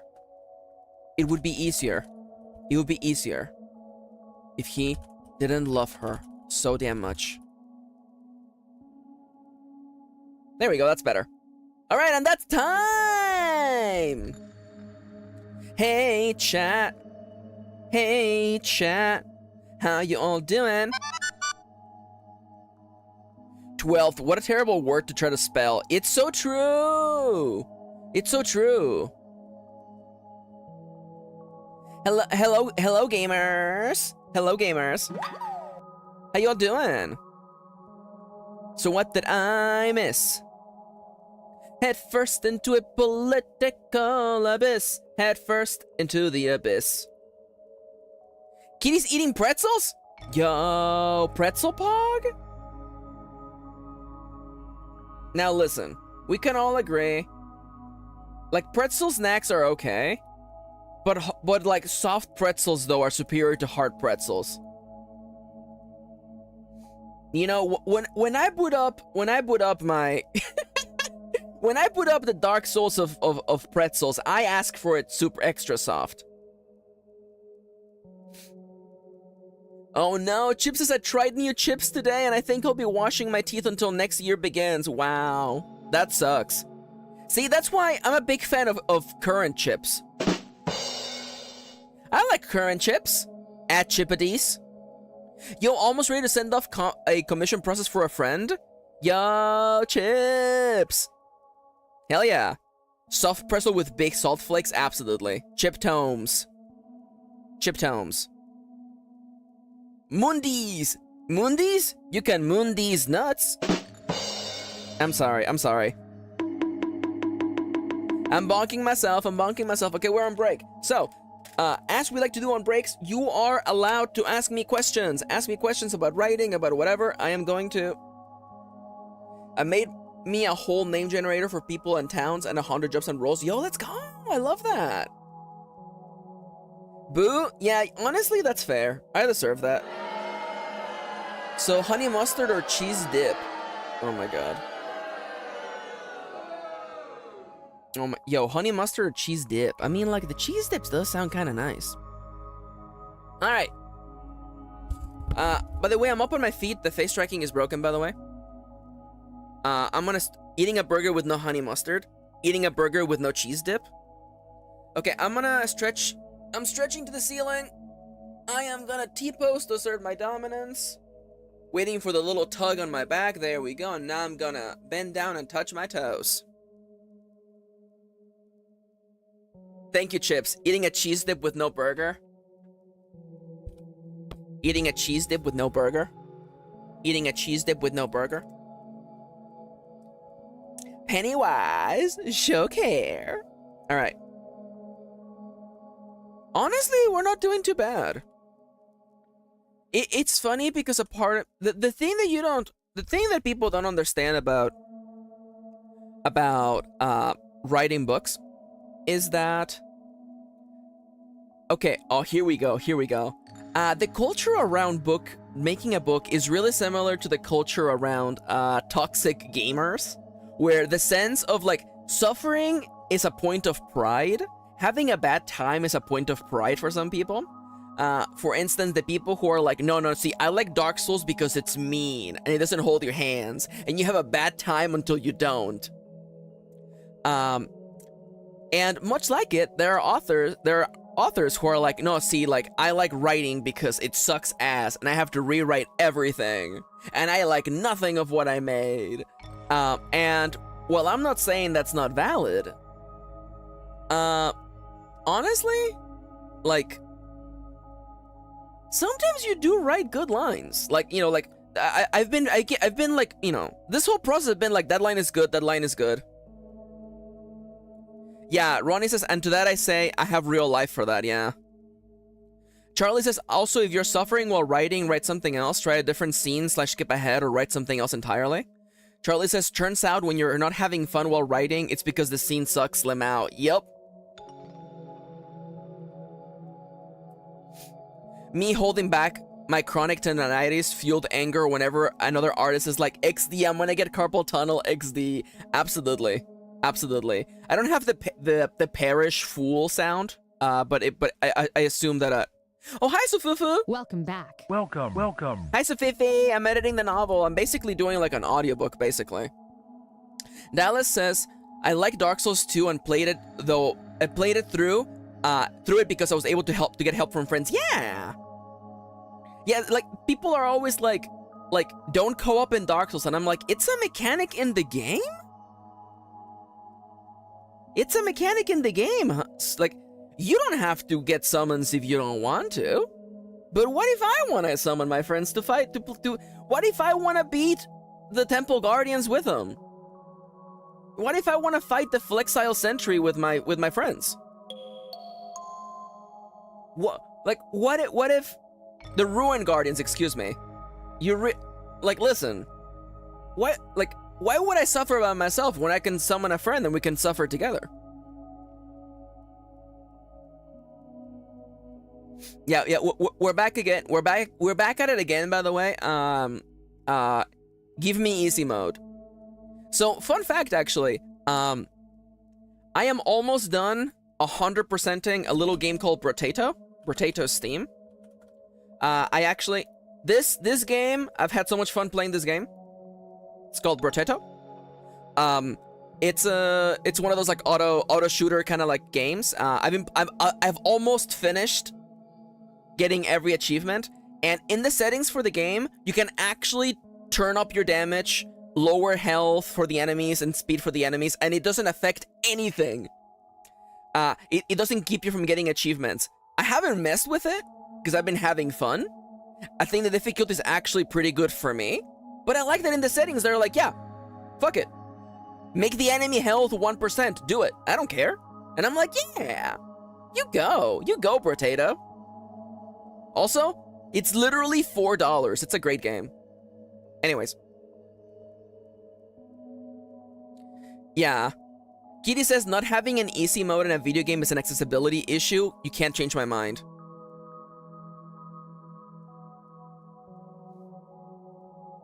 Yeah. Yep. Welcome back to the Dark Souls of writing streams. Max, what does that mean? I don't know. Bold of you to assume that I know what I'm talking about. Okay, so I'm putting on chapstick because I'm going to be talking for the next 25 minutes non-stop. Also, I'm pretty sure Nomia is going to come in right before I finish the next cycle, so get ready for Nomia, by the way. Yeah. That is true. This is the Vadividia lore video of writing streams. You're so right, Charlie. You're right. You're right. You're right. Okay, alright, so, oh my god, I love that. Is the Dark Souls of writing, restarting a chapter whenever you make a typo? That is actually what it would be, and I hate it. Alternatively, it could be like the Hemingway, writing program, where you're not allowed to backspace ever. The other thing... Now, I have opinions, by the way. Oh yeah, shoutouts to Ride or Die, yeah. I actually do like using like the Hemingway. Like, I actually do like not being able to use backspace, actually. Yeah, I actually like it. So I have, because we were talking about like the Dark Souls community being toxic as hell. So I'm really excited for Monster Hunter Now to come out next month. I'm so excited. I'm so excited. I'm so excited, and I just can't hide it. I know. Wait. What are the lyrics for that? I'm so excited lyrics. Wait. Oh, okay. I'm so excited, and I just can't hide it. I'm about to lose control, and I think I like it. There you go. It's I know, by the way. I know. I want you. I want you. Oh my god. Shoutouts to the Pointer Sisters, by the way. So I do want to say, you don't need a party to play Monster Hunter. You can play solo. Solo Monster Hunter is almost like a meditative experience for me, by the way.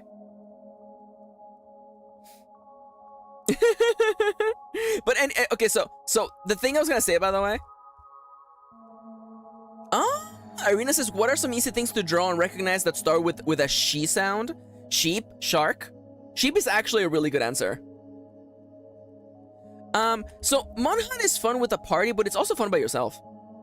Again, like Shire, maybe.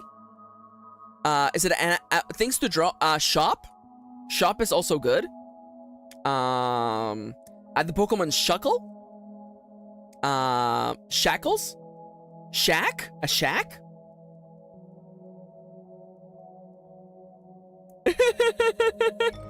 No worries. So the thing I wanted to say, sorry, I'm going for a downer topic for like 2 seconds, okay?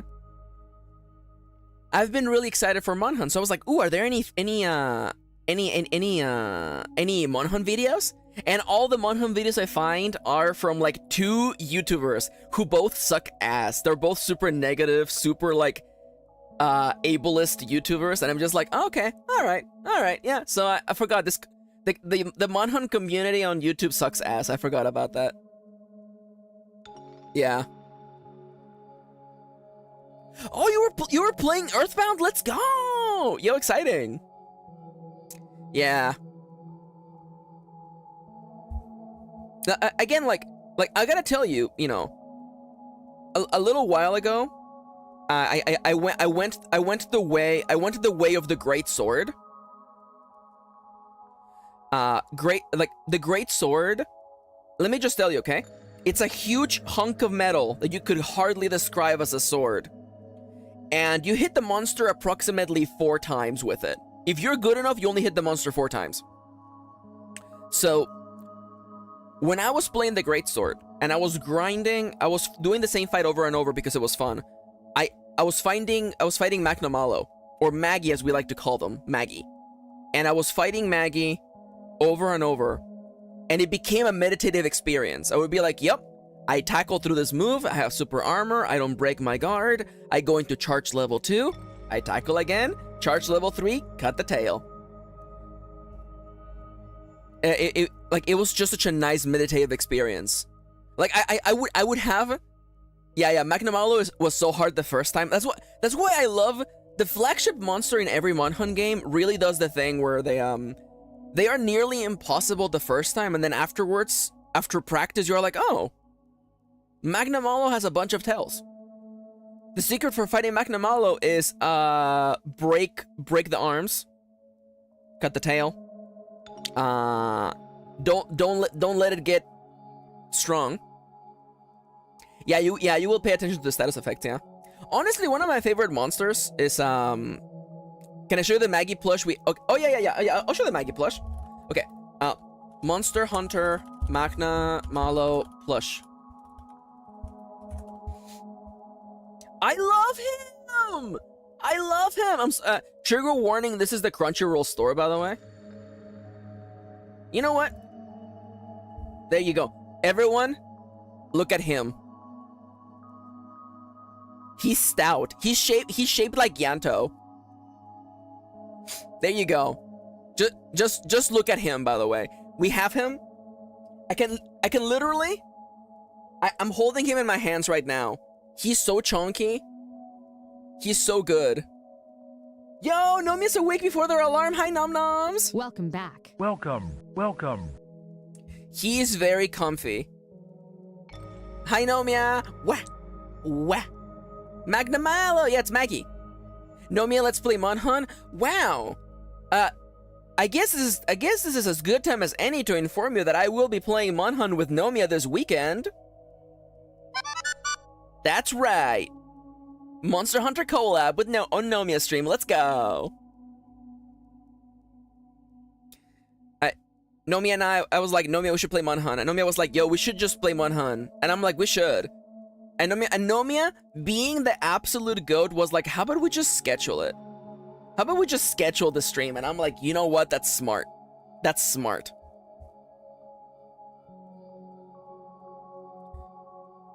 So, okay, so I'm gonna get back to work in a second, but I do want to say, okay? So, there is a monster in World that we don't have this monster in Rise, but I love him, so I want to show you. Like if you look at this monster and you don't think he's cute, I have questions, by the way. Okay? So I present to you the cutest boy from Monster Hunter World. His name is Dodogama. He's just a Yanto. He's just a Yanto. He's just Yanto. He eat rock. And he hang out in hot place. That's it. That's him.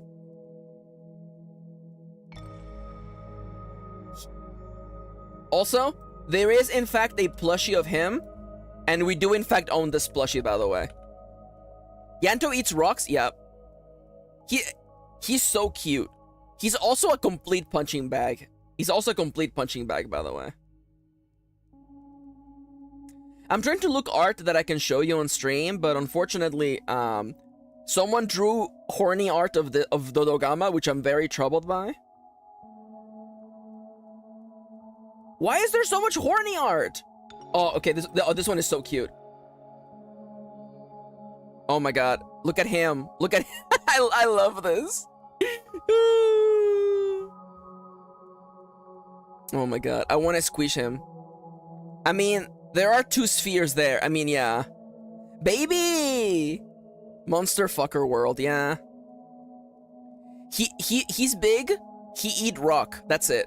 I love him. This is actually how I pick up Yanto, by the way. That's what it looks like when Maxi brings him to show and tell. Yeah, this is my son. His name is Dodogama. Yo, somebody made a pin of him. This is actually adorable. Look at this pin. He's just vibing. God damn it, Ronnie. By the way, I will be playing Pokemon Yellow tomorrow, and I will be naming Pokemon after chatters. I will most likely be randomizing it, by the way. He looks like a Pokemon. He does. I love him. He's big. He's big. Also, I know nobody's gonna agree with this, but Nergigante is actually also very cute. Why is the second result horny art? Jesus Christ. Okay, I can show this screen. Okay, let's go. Nergigante is the flagship of World. I love him. Look at him. Look at him. Look at him. He's just Angie. He's just Angie. He's just big. He have horn. He Angie. He is scrungly. He's absolutely scrungly. He's absolutely scrungly. What does he look like normally? Let me... Will this... Okay, yeah, he looks like this normally. That's Nergigante, by the way. He's cute and angy. He is. So, spoilers for a game that came out like 8 years ago, by the way. So the fun thing about Nergigante is that you learn, because you think he's the bad guy, but Monster Hunter reminds you that Monster Hunter is a setting where all the monsters are not evil. They're just part of the ecosystem. So Nergigante is like in your way the whole campaign until you learn that what he has been doing, his purpose is to actually cull the more powerful monsters. He feeds on the most powerful monsters to balance the ecosystem. So what you thought was him getting in the way was him actually doing his part. And I love that. Also, Nomia says that Puke Puke is cute. It's true. Puke is very cute. Puke is a very good boy. Is there any horny art here? No. Okay, let's go.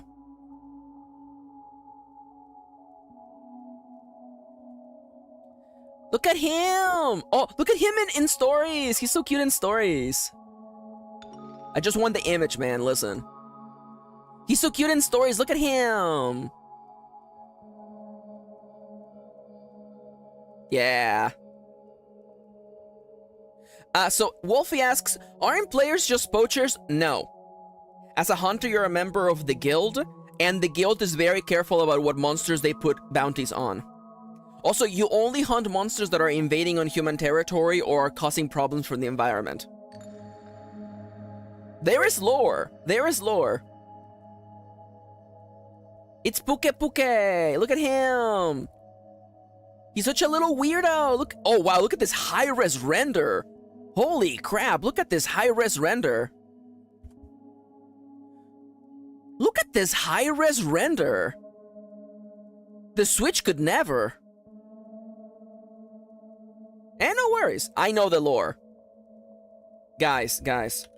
Monster Hunter.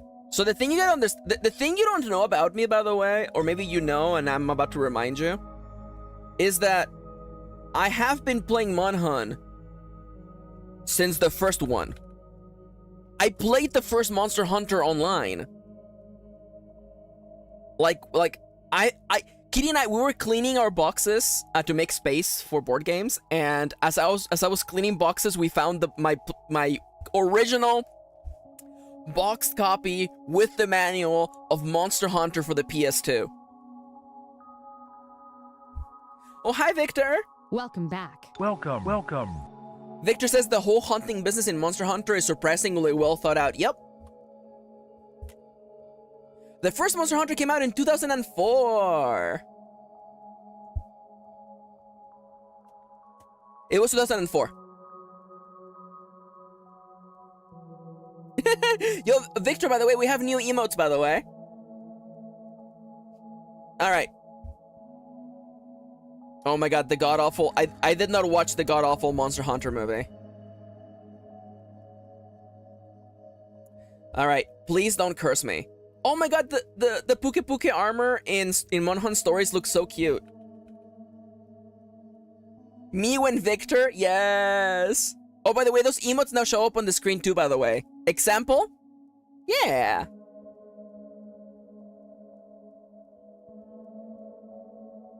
Okay, you know what? I am gonna call. We're gonna stop show and tell, but before that, Malfestio, Monster Hunter. So, honestly, okay. So, dear friend, I'm gonna ask. The following is a legitimate question, okay? Nomia, Charlie, Chips, friends who I play Monhun with, okay? I have a question. If I purchased Monster Hunter Generations Ultimate for each of you, will you play the hardest, the most archaic Monster Hunter game with me? That game has over 200 monsters to fight, by the way. Also, it has... This boy only exists in this game, by the way. You can fight Malfestio, who is a cool owl who inverts your controller schemes. Malfestio, armor, female. Also, the armor is the coolest freaking thing of all time, by the way.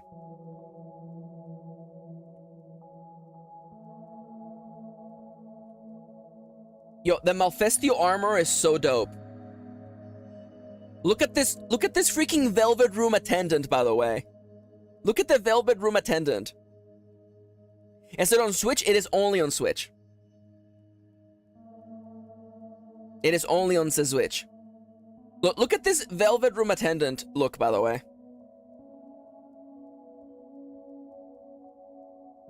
Yeah, and in that one you can actually play as a Palico, by the way. It's called a Prowler. You can actually play as a cat. The cats are actually really powerful. Oh my god. So you know how like in Monster Hunter all of your Palicos have different types? There's like the Bombardier, the defense, the support. Well, in Generations Ultimate, that was actually your class. That was actually your Palico class.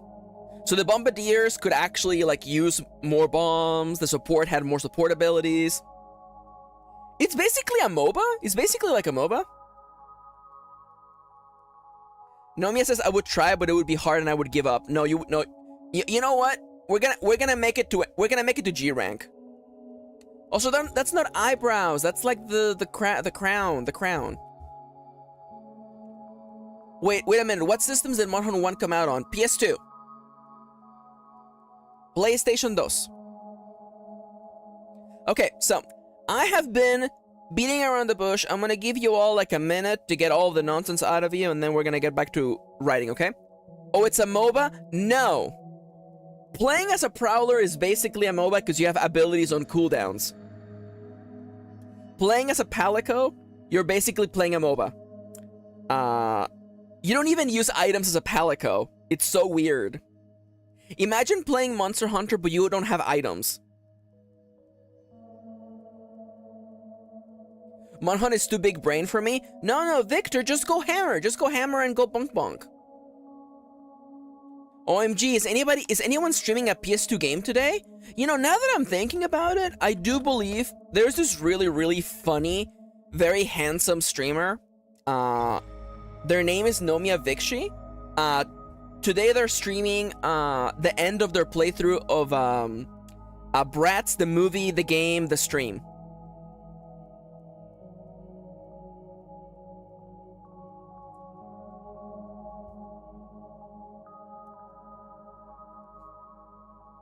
Alright.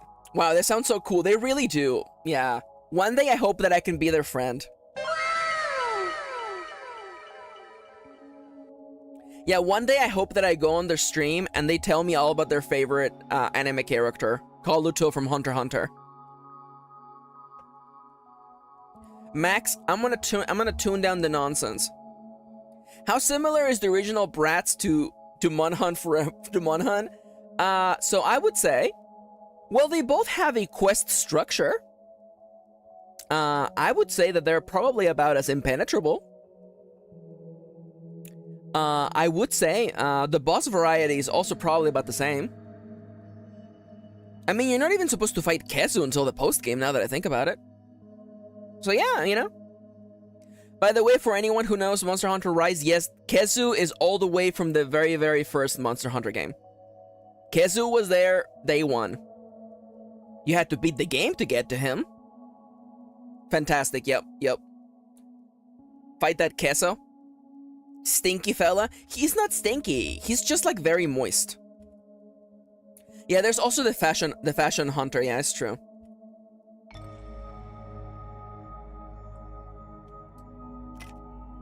I love him, but I don't like fighting him. I like fighting him because he's squishy.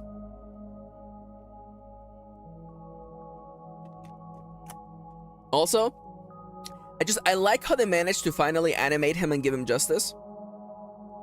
I like when he does the attack where his neck grows long. I like that. It's a horror movie moment. All right, y'all. I want to do one more cycle of editing, so I'm gonna close the chat. Wish me luck. Cheer me on. Partake in some productivity of your own, or just listen to me. Basically, record an audiobook for you. Okay? I'm gonna turn off the chat now. I love you all. Be back in a little bit. If you come up with a fun question you want to ask me, write it down. Write it down. And now the timer begins at the count of 3, 2, 1, go. Adrian rushed out of his office. He had worked late into the night, telling himself he would go down to have dinner as soon as he finished one last task. And then another, and then another. Next thing he knew, it was hours later. He felt cold sweat sliding down the side of his temple. He was scared that Ava would be mad at him for standing her up. But then he saw her. She was coming down the stairs just as he was entering the corridor. She had also worked late. She too had lost track of time. Adrian could not help but laugh. They were alike in so many ways. He wished that he and Casey were alike. Though he shook this thought off of his mind. Okay, that needs to get fixed. They were alike in so many ways. He wished that he and Casey were alike. Though this thought...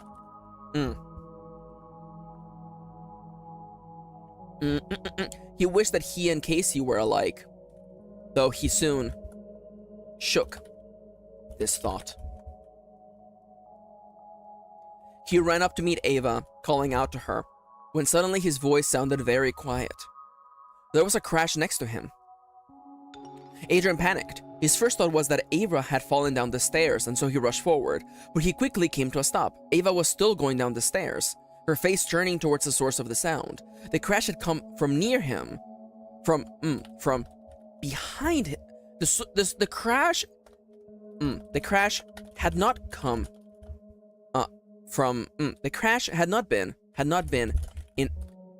in front of him, but behind him. What was that? Ava asked as she arrived at the bottom of the stairs. Adrian didn't reply. He looked behind him, searching for the source of the sound. It had been loud enough to mask his own words, and loud enough that Ava had heard it coming down from the second floor. And yet Adrian looked down the fully lit corridor. There was nothing. It sounded like glass breaking? Ava asked. Ava noted. Did it? Adrian furrowed his brow. If it had sounded like glass breaking, then there would have been a big mess of glass all over the floor. Adrian inspected the walls, as bare as they were, as well as the furniture in the corridor. There was nothing on the floor, save for the dozens upon dozens of boxes they had yet to unpack. There was only so much room in the attic, after all. Yeah, I want to remove that line. Ava arrived at Adrian's side. She instinctively hugged him tight, as though to keep him from whatever unseen danger was around. He did not protest to this treatment. He hugged her back, took a deep breath, catching her scent, and feeling a lot safer than he had in a long, long time. At least until Ava spoke again. You don't think someone's breaking into the house, do you? Ava, no. Ava, no! Ava, no, don't do this! Adrian stared with tear-stained eyes. He knew she had a point, but he did not like the prospect of answering that question. Either someone had in fact broken into their house, which was bad enough, or something else had happened, which was a whole can of unknowable he wasn't ready to crack open. But this house is full of windows. Adrian sighed at the prospect of checking every window for a possible point of entry. We could also just call the cops, Ava raised an eyebrow. What are the cops going to do? Adrian narrowed his eyes. Fair point. What a mess, Adrian sighed. Really makes you want to get through this whole home invasion thing ASAP so we can, get back to work? Yeah, another crash. This one further down the corridor. This time Adrian heard the sound of glass shattering. Both of them swallowed their fears, held hands, and walked down the corridor together. The place was fully lit, and yet Ava couldn't help but hold her phone's flashlight. Couldn't help but aim? But turn on her phone's flashlight for whatever good it was going to do. It was going to do. They followed the length of the corridor, searching the walls with their eyes for shards of glass and half expecting to feel the cold air whooshing in through a broken window. Neither came. The house was as warm and the path clear. The house was warm and the path The house was warm and the path forward was clear of debris. As they reached the end of the corridor, Adrian spotted something on the floor. It was all thanks to Ava's flashlight. He saw a point of light being reflected at them. A shard of glass. A shard of glass. It was at the top of the stairs leading down to the basement. Normally, the idea of walking into the basement of an old Victorian-style home would be a tall order. Especially considering how Adrian and Ava were both currently cracking open a can of unknowables. Where had the crashing come from? How did that shard of glass end up there? The rest of the landing was clean, or as clean as things could get in a house of 3 people working way more than was humanly possible. Sure, their house was a mess, but they were not leaving shards of glass laying on the floor. Especially not since the basement was Casey's turf. The basement of their home wasn't some dark and dank place a child would be terrified of walking into. It was someone's room. It was someone's room and work office. Casey specially agreed to get in this house under the promise that she would get to have her recording studio in the basement. It was the best place in the house for recording sound without catching the noise of the streets. Without catching background noise, without catching any background noise. Ava took a step closer to the basement stairs, meaning to climb down, when Adrian stopped her. He put a hand on her arm and gently held her there. We really shouldn't pry, that's Casey's place. So what? Ava asked. She's gone. That doesn't mean we should go through her stuff. We're not going to do that, Ava narrowed her eyes. Also, she's not even back. She would have told us. Adrian looked down at the floor, at that lonely shard of glass. What if she didn't? What if she had... Okay, we really shouldn't pry. That's Casey's place. So what? She's gone. That doesn't mean we should go... I feel like there's a leap in logic here that the characters missed. We're not going to do that. That... Ava narrowed her eyes. Also, she's not even back. She would have told us. If she was. Adrian looked down at the floor, that lonely shard of glass. What if she didn't? Okay, it goes right here. What if she came back while we were working, and I don't know. What if she had a bad night? That would explain why she wouldn't say a thing. Maybe she's throwing a fit again. Would explain things breaking.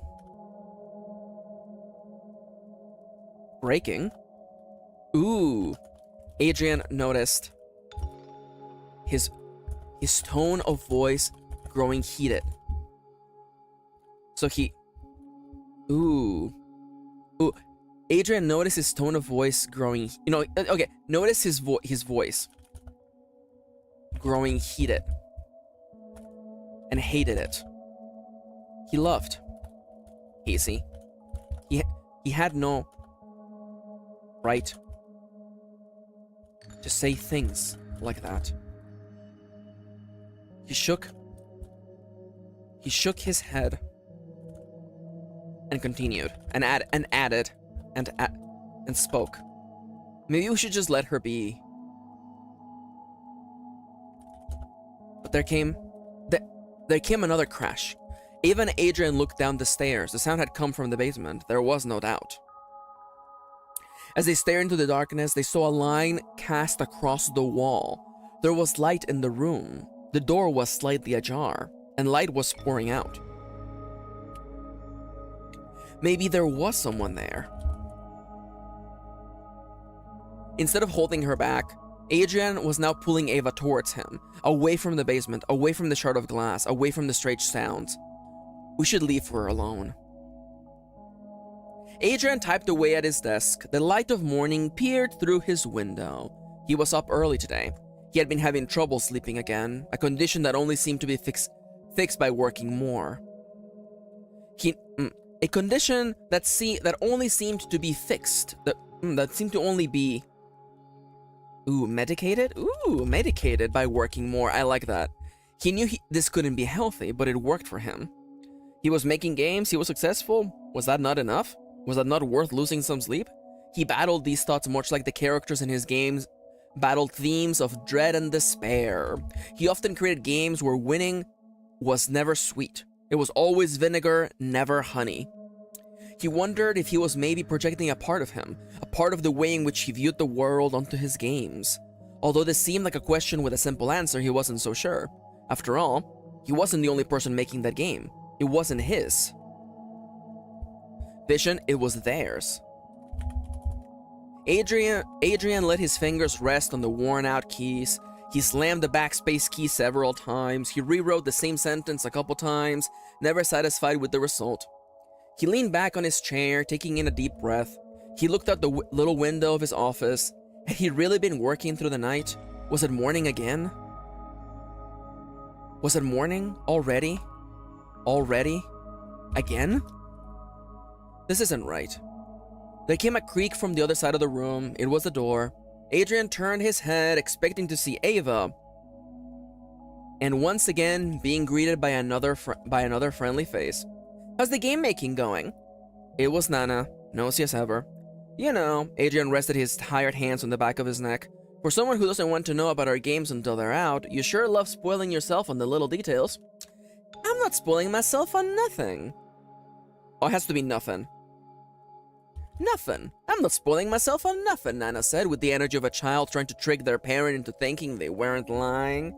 Nana acted so young, but she had to be their age. It was one of her charms. She was just so youthful, so full of energy. It was contagious. Can I come in, though? Nana asked, smiling. Yeah, why not? Adrian laughed. I'm currently stuck, so you're not gonna catch me working for reals. Oh, it's okay. Nana walked into the room, taking the details in as though it were her first time. It wasn't. You know, I actually like it better when the animals are not in exhibit. It's more natural that way. Excuse me? Adrian raised an eyebrow. At a zoo. You know how sometimes you really want to go see the tigers or the bears, though really tigers are the best. Anyway, so you want to see the tigers, but they're sleeping in their holes. Then someone tells you that you can see them if you try enough. So you do. You don't find anything though. But the act of looking for the tigers is a lot more fun than having them handed to you on a silver platter. Does that make sense? I don't know if I like being compared to a zoo animal. Oh, don't worry, Nana said excitedly. You'd be something cute, like a bear cub or something. Bear cubs are definitely in the top 10. No, top 5. Nana held out 5 fingers. Top 5 animals to see at the zoo. Of course, tigers are number 1. Say, wait a minute. What's that on the screen? You mean this? Adrian pointed to the document on their computer. It was the outline for the many endings of their current game. Adrian had tried and failed to brainstorm some of the darkest endings. Actually, he hadn't even figured out what the main ending was going to be. It was starting to become a problem. Oh, it's just the outline for the game. Don't look at it if you don't want to get spoiled. I can't get spoiled just by looking. You gotta play it. Nana's confidence in her words was so strong that Adrian could not possibly offer a refute. Instead, he thought of trying something different. What if he just asked Nana for help? In all truth, Adrian and Ava asked for help. Asked Nana for help. Asked Nana for help. For help all the time. They sent her on errands. She sometimes helped with the house. It was kind of normal.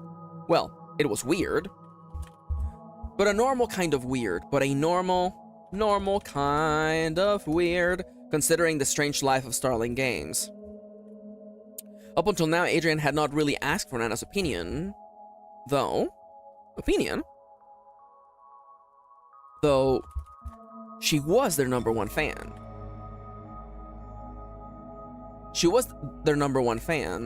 So she was probably she was probably a good person to ask for feedback. Nana, take a look at this. Adrian had expected Nana to step back, say something about the integrity of play and how she wanted to be a fan and have nothing to do with the actual process. But that did not happen. She leaned closer, nearly pressing her cheek against his, and read the outline in a matter of seconds. Oh, so that's what the problem is. Adrian was not sure what Nana meant by that, though knowing the young woman, he had an inkling of a clue that she was not done talking. See, here's the problem. Nana started talking, just as expected, and with the same level of energy as she had when talking about zoo animals. If you look at the main character, she's busy. She's a busy bee all the way through. The brother's supposed to be a revelation, right? Just like in the Shakespearean story, in the Shakespeare play. She thinks that her brother is dead, but later finds out that he survived the shipwreck, right? Yeah, that's what happens in 12th Night. But look at this. Nana gestured to the several points on the outline. In the outline, the brother just kind of comes out of nowhere in the later part of the game, right? No matter what choices the player has made, they end up always reunited with the brother. That's not very, well, that's not very Starling games. It's not really a twist. Adrian furrowed his brow. We don't do games with twists. Yes, you do. Once again, Nana's confidence won. People love the twists in King Lear. You gotta give them more like that. Nana stared at the screen intently, then back at Adrian. You know what? What about... Ooh, this would be a little... I mean, it might work. What? Adrian asked. There was something about her tone of voice, that confidence. It was so youthful and yet so refreshing. Adrian had grown so jaded in the last few years. He had worked himself to the bone. He longed for the kind of excitement that Nana showed with little effort. With little effort. No, with no effort. What is it? Adrian asked again. If you have an idea, I'll take it. Even if it is messed up? For once, Nana showed hesitance. As though a kid staring into the tiger's cage and wondering for the first time if the adults had lied to her. No. As though a kid staring into the tiger's cage and wondering for the first time if it was as safe as the adults claimed it was. I have been bashing my head against this wall, Adrian sighed. I'll take whatever you got. Don't say I didn't warn you. Nana leaned closer to Adrian and whispered into his ear. The main character's brother died in the shipwreck. Hear me out. Hear me out. What if the main character's brother died in the shipwreck? You already have the mechanic in the game about changing bodies with other people. Why not lean into it? You think you've been playing as a sister? No. The brother soul... No. You think you're playing as a sister? You think you're playing as a sister? Why not lean into it? Why not let the players think? Think that you've been playing as a sister the whole time. Playing as the sister the whole time. Why not have... She can already transfer her soul into other bodies. And she spends most of it cross-dressing already. Most of it pretending to be a man already. Why not lean into it? Why not reveal that she is actually her brother, whose soul transferred into her body,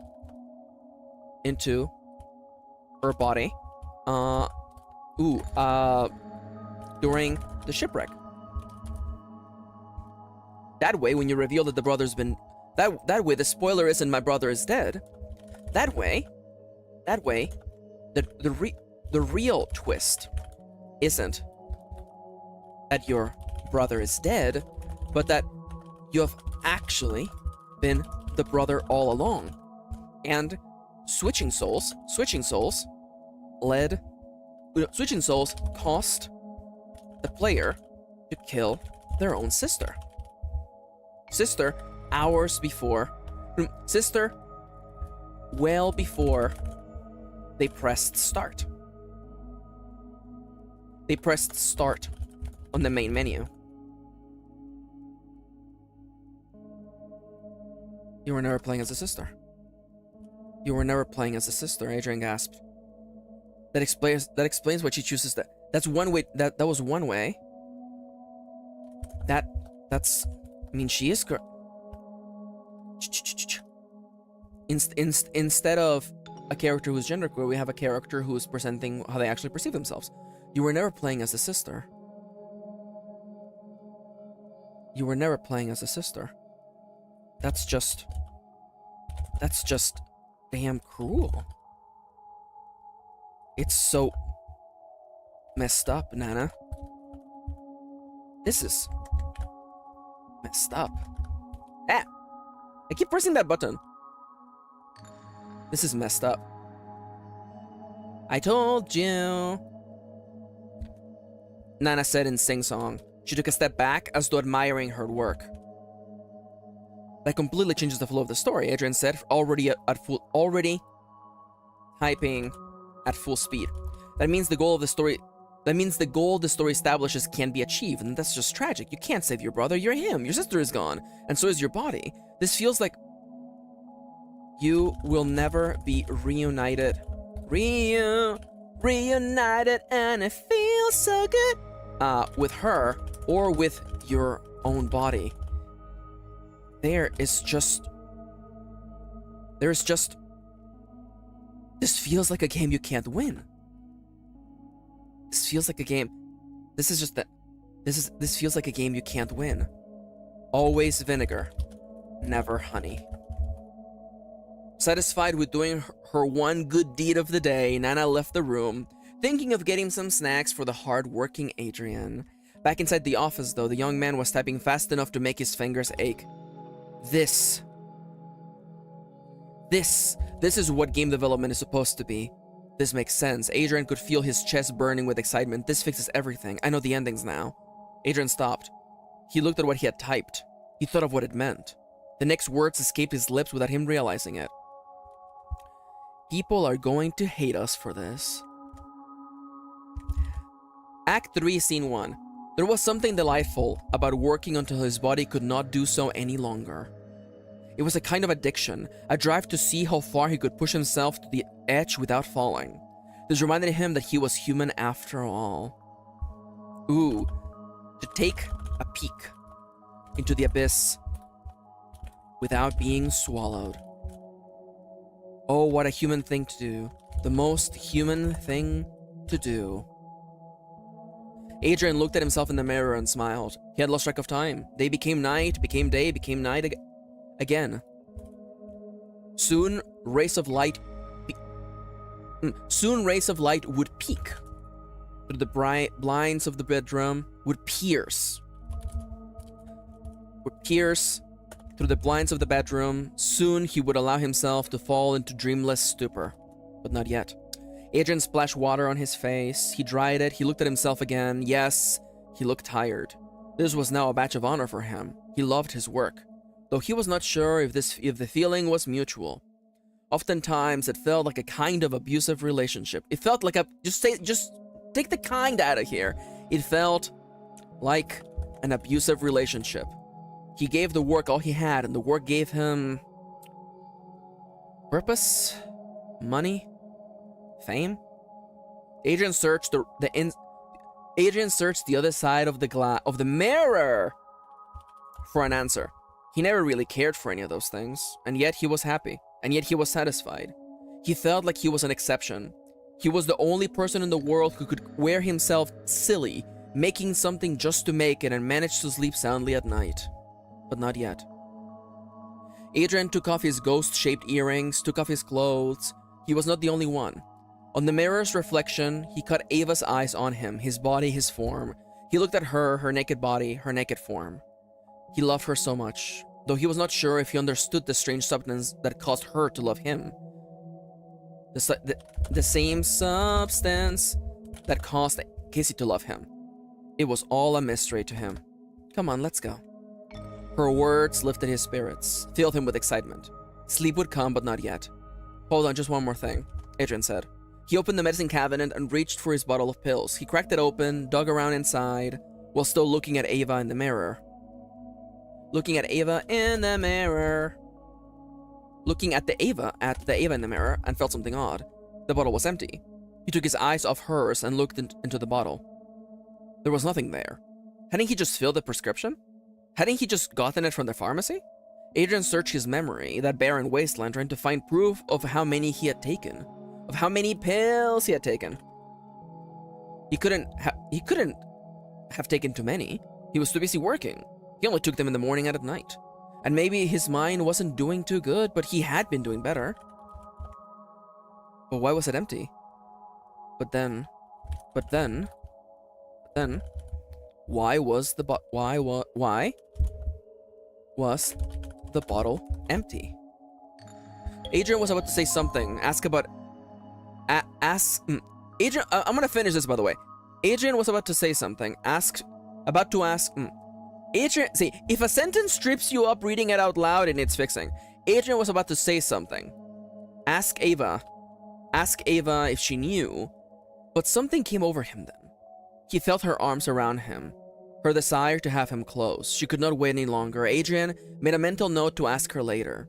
She could not wait any longer. Oh, he could not wait any longer either. It was just the pill. It was just one little aspect of his life. There were more important things, more important feelings. The night came and went. And soon enough, another workday began. There we go. Yo, we're almost gonna finish the whole episode in one sitting, by the way. Yeah, Nana loves tigers, by the way. Nana loves tigers. Hello, I'm back. How's everybody doing? What did I miss in chat? Woohoo! Hey, Chips. So what did I miss in chat? I finished a little arm workout. Let's go. Yeah, people don't know that Chips is actually ripped. Kitty's catching pokes. Let's go. Yo, Kitty, how many shinies you caught today? Seeing as how you caught 3 of them yesterday. All right, I'm gonna get up and stretch, and then we can keep memeing. Yeah, Chips is actually, what's the name of the girl that used to be Melty's icon? yeah, ripped, honey, it's okay. Ripped as hell Chips can't hurt you anymore. All right, I'm up on my feet, and you should too, by the way. I'm on my feet. I am reaching to the ceiling, waiting for the crack. There it is. I am T-posing to assert my dominance. Buff Natsuki, thank you. Yeah, Chips is just Buff Natsuki. It's true. And I'm gonna bend down and touch my toes. There we go.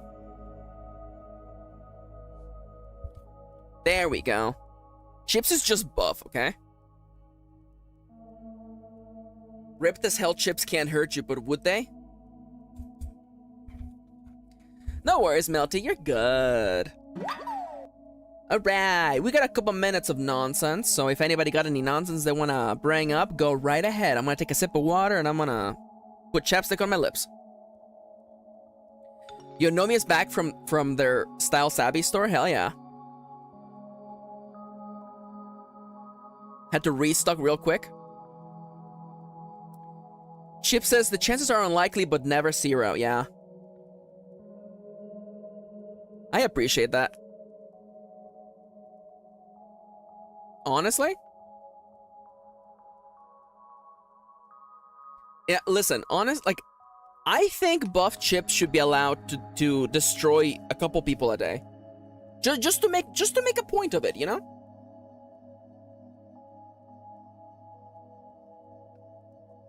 Oh my god, the thing that nobody tells you about reading your story out loud for half an hour at a time is that you get thirsty as hell.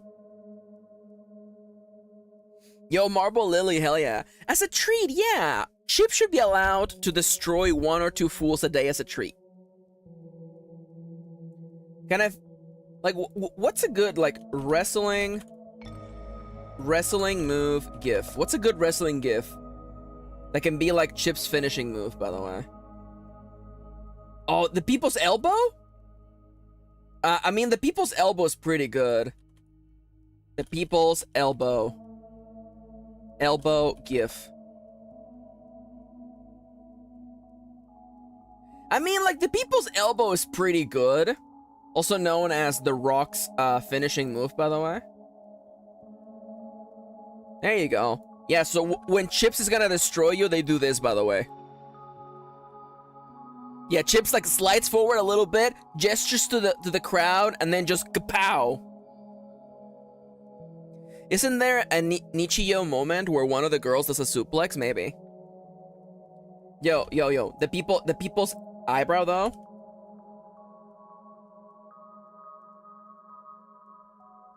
Yo, new Chips emo just dropped, by the way. Yo.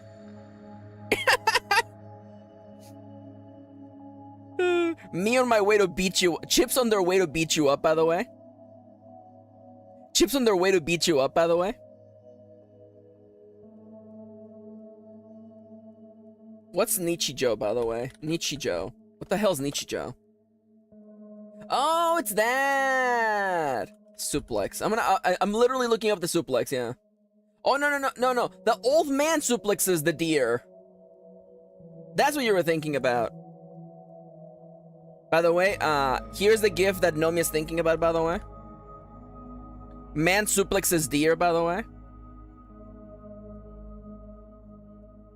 I feel like you could, like, rotoscope this scene just to do, like, Chips suplexing you.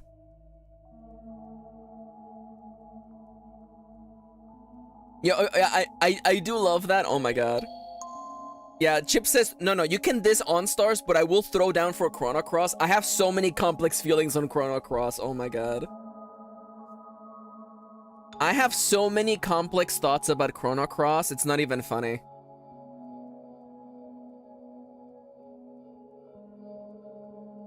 Y'all, I don't need... Chips is typing the essay right now. Chips is like, alright, so listen up now, okay? Yasunori Mitsuda's soundtrack is iconic, and I'm like, yeah, I get that, yeah. Yeah, I get that. Does Chrono Cross have one of the greatest combat systems of all time? Yes. Chip says, you put me and Maxi in a room to discuss Chrono Cross, and we never leave the room. Tommy Wiseau's The Room? Oh, hi, Chips. How's your sex life? Oh, oh, wow, Chips. What a funny story, Chips.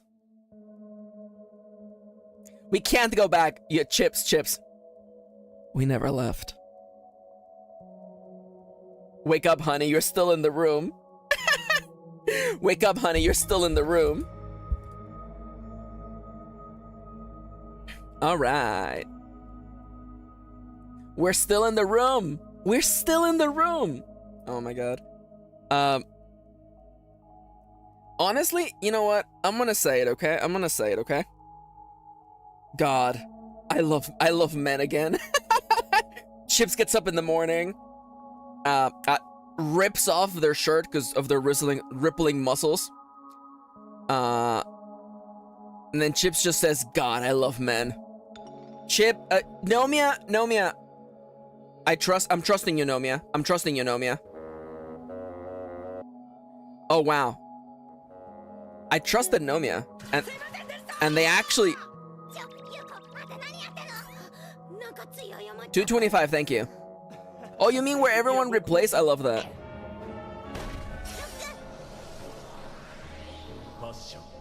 I don't know what's happening, but I'm vibing. I'm vibing.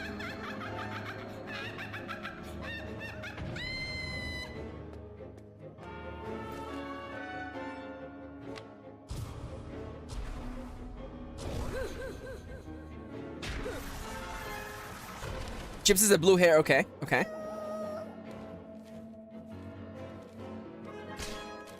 I don't have the context, but this is dope. The animation's nice, actually. Who's this Professor Layton man? It's so well animated. It's so true. Oh, that's it. Yep. Goodbye, goat. Goodbye. I like that they're all white because they've been killed, by the way. By the way, in Japanese culture, white is the color of death, by the way. Ah, she's trying to stop people from seeing her yaoi. Ah.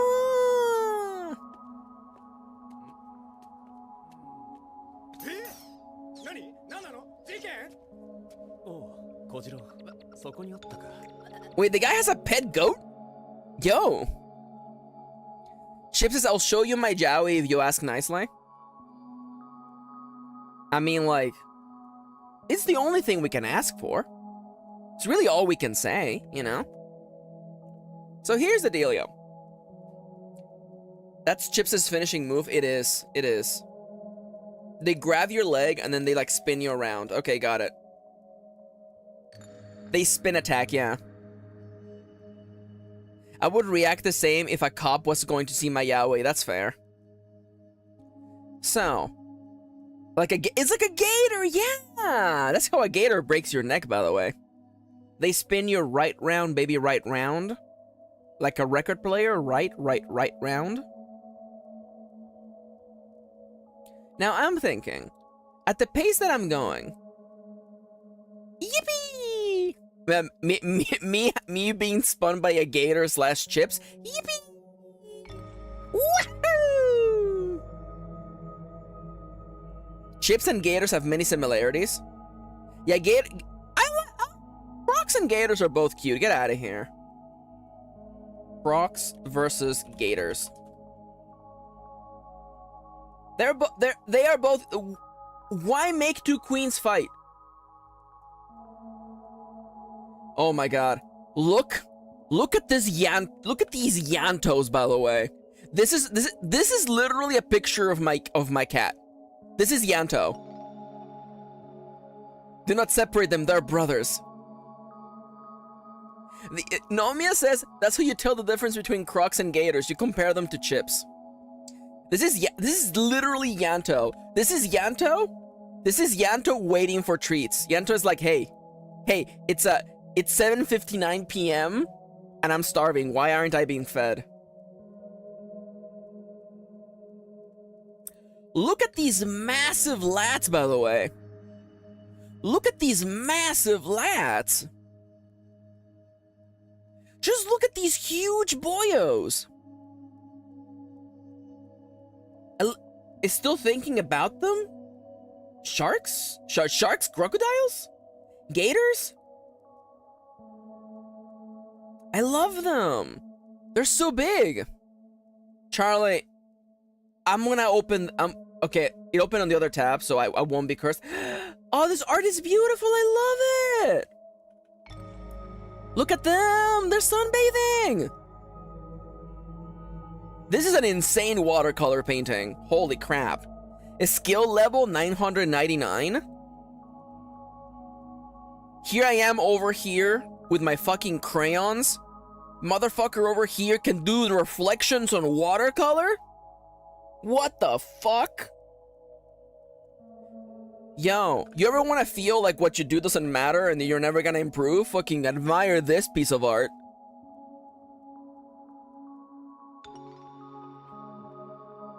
I am so mad. I am so incredibly mad.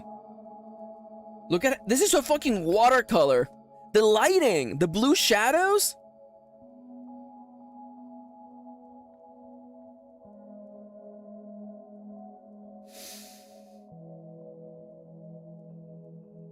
Man, I feel like a goddamn hack, by the way. Anyone else feels like a goddamn hack, by the way? Me admiring this piece of art. I mean, like, listen, like you have to, like, you can't, if you have hyper detail, then you have no detail. You know what I'm saying? You have to focus on what you do the detail for.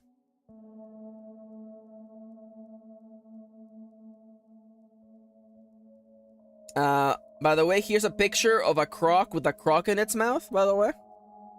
I thought you would all appreciate this, by the way.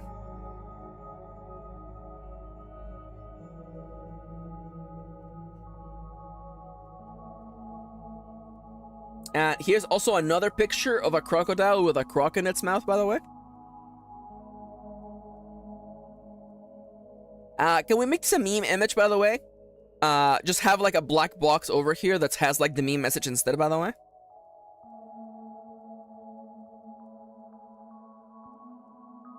Charlie says, I love that little birds clean the gators, like the croc or gator's teeth and back. Yeah, I love that. Symbiotic relationships are real. Not all animals exist in a prey hunter relationship. There's symbiotic bonds everywhere. I love that. I'm sorry. Okay, so okay, look at this image and tell me that this could be a Monster Hunter image, by the way. Yo, new Monster Hunter monster just dropped, by the way. This like, yo, new Monster Hunter monster. You know, this reminds me of my boy. This reminds me of the pickle. This reminds me of the Devil Joe. Yo. Can I get some pickles in chat, please? Can I get some pickles in chat? For the one and only, the Devil Joe. Can I get the pickles, please? Can I get pickles in chat?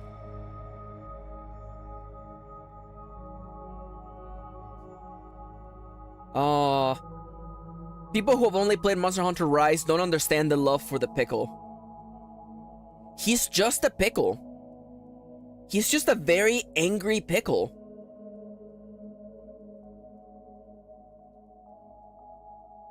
Also, those are cucumbers? Okay, listen now. So the fun fact is that the Devil Joe is the invasion monster, by the way. He's the invasion monster for World and other games. So he would show up in the middle of your random quest and be like, now I'm here now. Fight me too, motherfucker. I love him. Okay, I do want to say, Ronnie, in my emoji keyboard, if I type pickles, I get that. Now, Nomiya, we will look at the Pteranodon in a second. Nomiya sent me a video. A teenager attacked by a crocodile has described how he fought off the animal. Speaking exclusively to News, Leader Paul says he was trying to impress a girl when he jumped into the croc-infested river. Oh, Australia.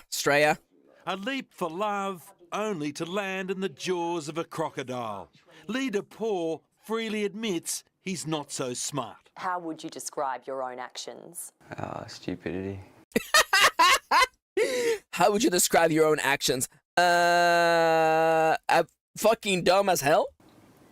No, there's crocs there. With a few drinks under his belt, the 18-year-old was out to impress British backpacker Sophie Patterson, daring that he could dive into croc-infested waters at Innisfail. He was kind of saying, you know, I can jump in the water, the crocs won't get me. But one did, chomping on his arm and trying to take him under. Holy crap, I'm gone for sure. But he managed to fight back, swinging with his other hand. At that point, I punched it in the snout. My second hit, I got it straight in the eye, and then it let go. Instead of being He punched the crocodile in the face? impressed, Sophie was in shock. It was like a horror movie. You've seen Jaws. It was kind of like that, you know, there was a lot of blood, a lot of bone. It was just, you know, it was pretty horrendous. But of course it could have been worse.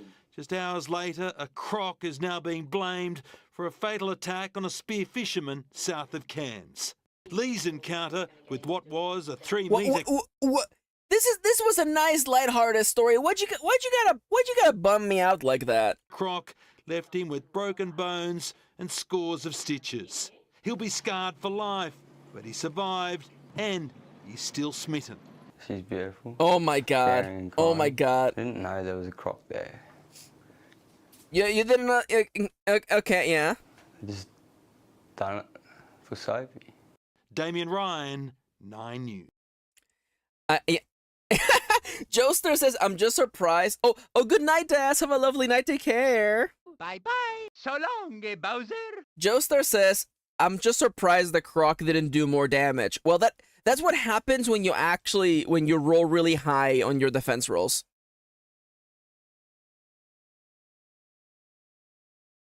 Yeah. Right? It was so random. They bring up another guy, and I'm like, I'm sorry that he's dead. But like that's the you know, it's like in the middle, so they do a news report about a squirrel that can ski, and then in the middle of it they're like, by the way, we are sad to announce that an avalanche has killed 20 people. in the snowy peaks of Australia. No survivors have been found just yet. The authorities are still scanning the area. Anyways, back to Chippy the skiing squirrel.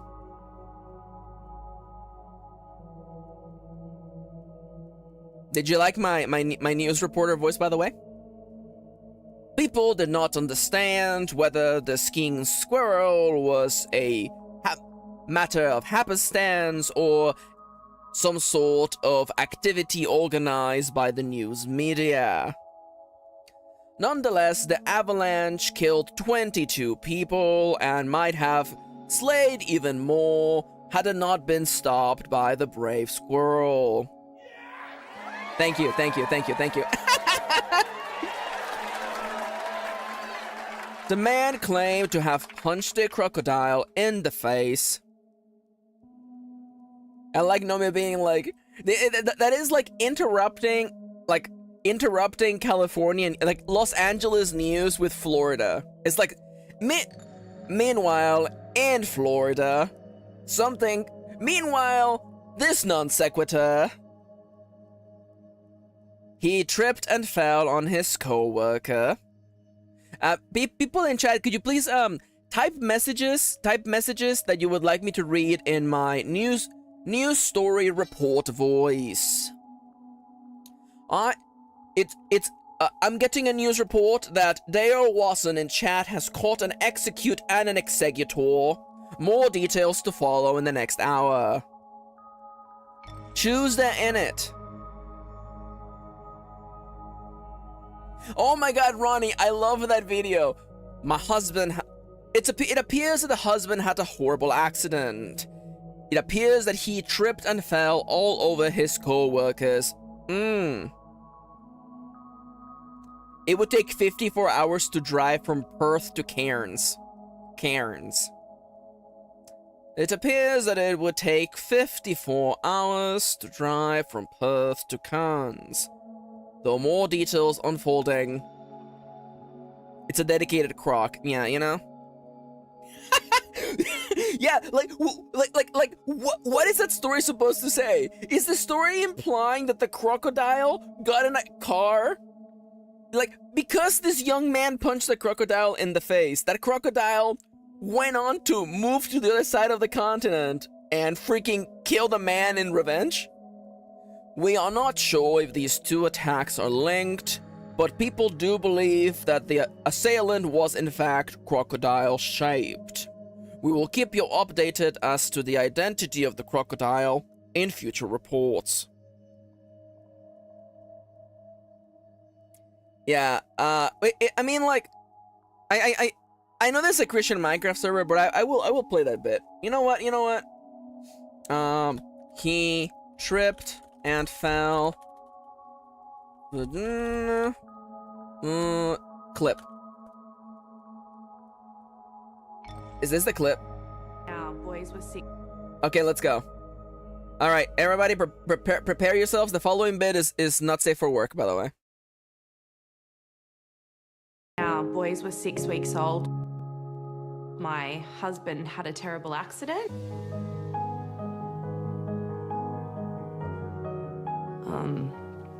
It was a really, really hard time in my life.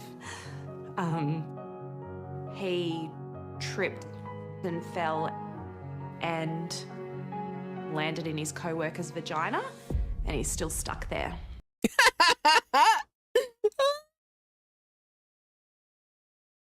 The Queen of Australia.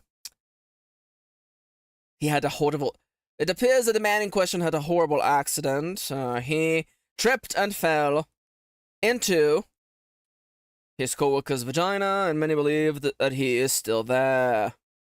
Yeah, the sad piano music kills me. Maxi, I posted my son in secret chat. Please see him. Oh my god, I'm running.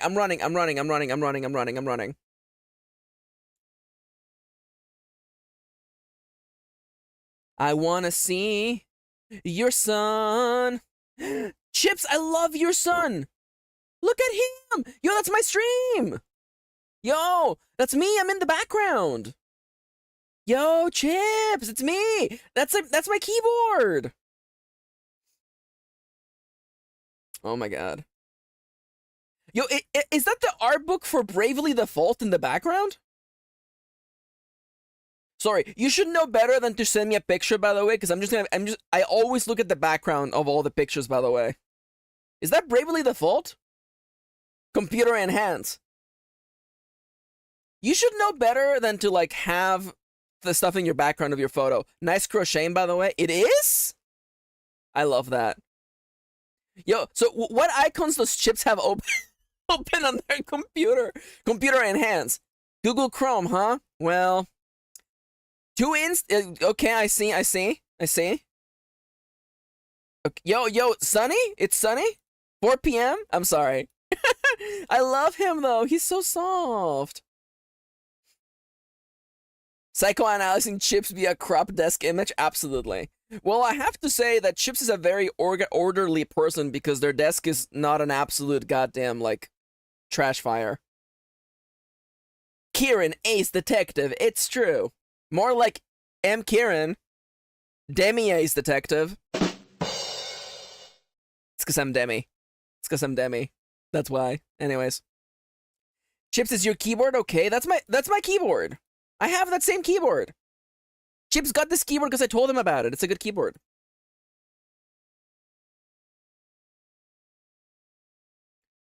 What is this? Most mentally stable Monster Hunter... Wait. Warhammer mains? What is this? What is this clip that Ronnie shared? I don't know what this is. I'm not gonna look at it right now. No, the laptop keyboard. Oh. You know. See, listen. Chips doesn't believe in number one. Chips is always looking out for number one because they can't find it. Chips, Chips. Oh, there's the number one key. I found it. I guess it's, whatever. Maxi be mixing us up all the time. Please check the W key.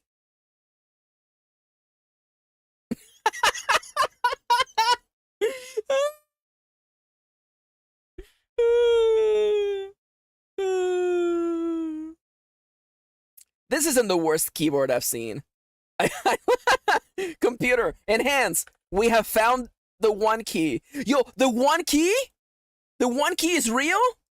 The one key is real. The one key is real, guys. Oh my god. The one key. The one key is real. All right. I like that we've moved over to the part of the... Can we get much higher? Thank you. We have moved to the part of the stream where it's just me watching clips with you. Not be lectured about Nomia, I swear to God. sexism and misogyny by this man. I will not. And the government will not be lectured about sexism and misogyny by this man. Not now, not ever. The Leader of the Opposition says that people who hold sexist views and who are misogynists are not appropriate for high office. Okay. Well, I hope the Leader of the Opposition has got a piece of paper and he is writing out his resignation. Because if he wants to know what misogyny looks like in modern Australia, he doesn't need a motion in the House of Representatives. Okay. He needs a mirror. That's what he needs. Whoa! The opposition Snap. leaders repulsive. I was offended when the Leader of the Opposition went outside in the front of Parliament and stood next to a sign that said, "Ditch the witch." I was offended when the Leader of the Opposition stood next to a sign that described me as a spitting man's fire? bitch. I was offended by those things. Misogyny, sexism, every day from this Leader of the Opposition. Yo, there's a mirror emoji? Sorry.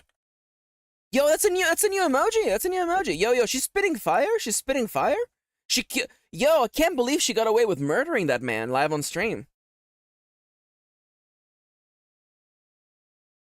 Yeah, oh, by the way, if you don't want to, oh no, crap, I closed it. If you don't want to see Chips destroyed keyboard, consider supporting Chips by commissioning them. Chips, could you please post the link to your commissions page, please? What about my clip? What about your clip? Where's your clip? Oh, sorry. I found that. Sorry. I found it. Wait a minute. Do I know this one? I'm not open yet, early August? Okay. American car company General Motors have today announced a cut. Wait, okay, let's play it. The American car company General Motors have today announced a cut in their workforce at their plant in Detroit. Our economics correspondent, Peter O'Hanrahan, is there at the moment. Peter, what's going on? Chris, it's a mass redundancy measure. It's the biggest layoff in American industrial history. 35,000 jobs in one fell swoop. Gone. 35,000? Yes. Peter, there's only 25,000 people at the plant. That's right, Chris. Mass redundancy on an unprecedented scale. Well, would you mind telling me how the plant can Excuse me? function on minus 10,000 workers? I don't know, Chris. You tell me. I'll tell you what, Peter, you mean 3,500 workers have been sacked? No, 35,000. It's all here. Let me see what you've got down there. It's 3,500. You're Peter, right. I want to see it. I don't want to hear anything more out of your mouth. I don't believe it. Now show me your notes. No. Yes. It's 3,500. Show me. I don't believe what you're saying. I just want to see the numbers. Now hold them up. Oh my God. Hold them up and keep them up. And rotate them 180 degrees in my favor. Do it. Peter, what's that? I don't have a monitor, Chris. I can't see what you're doing. You know what I'm talking about. Oh my God. It's just above your right eye. Yes. A cobweb? And how's a cobweb going to dig you out of your numerical mess? I don't know. Peter, you're lying in a news grave. Do you know what's written on your headstone? News. News? Peter, thank you. News? News? I like that. That was funny. That was funny. Let me find. There's a clip I want to show y'all. I know Ronnie has a clip. Meet the characters. Netflix. There's one clip that lives in my head, rent-free. I think about this clip all the time. Here we go. I found it. I've never seen this show. I just know this clip, and this clip lives in my head nonstop. Okay, get ready. Hot dog. Hey. I think about this clip the merchandise, pal. nonstop. The lady's spoken for. This is me playing role-playing games by myself. Okay. Lady luck. All bets. Put it all on 7. Lady Luck. They call her Lady Luck. Blowing them down. When she kisses me, I'm in heaven. Snake eyes. Snake eyes. Snake Eyes? Snake eyes. Snake Eyes? Oh no! I'm ruined! You jinxed them! What? I did. I'm ruined! I'm broke! Yeah. This is literally me. This is literally me playing Iron Sword, okay? They call her Lady Luck. Yeah, I just gotta get a strong hit on this to finish the combat. Blowing them down. When she kisses me, I'm in Alright, it's like, alright, so I think the combat is over. heaven. Snake eyes. Miss with the match? Snake eyes. Snake Eyes? Snake eyes. Snake Eyes? Oh no! That's me, by the way. This is literally me, by the way. All right, a couple more clips and then we're gonna call it a day, by the way. This is Aaron and they're all alive. Oh my God. Oh my. Oh, it is Aaron. It is Aaron. 10,000 Australians. Wait, what is this? Australian. Okay. You know what? Oh, I love. Okay. 10,000 Australians.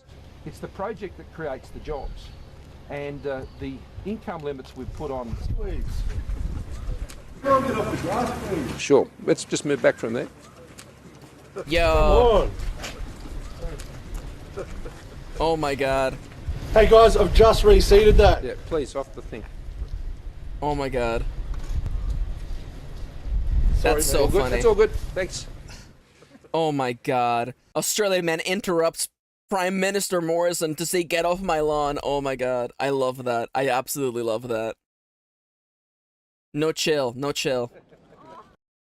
Excuse me?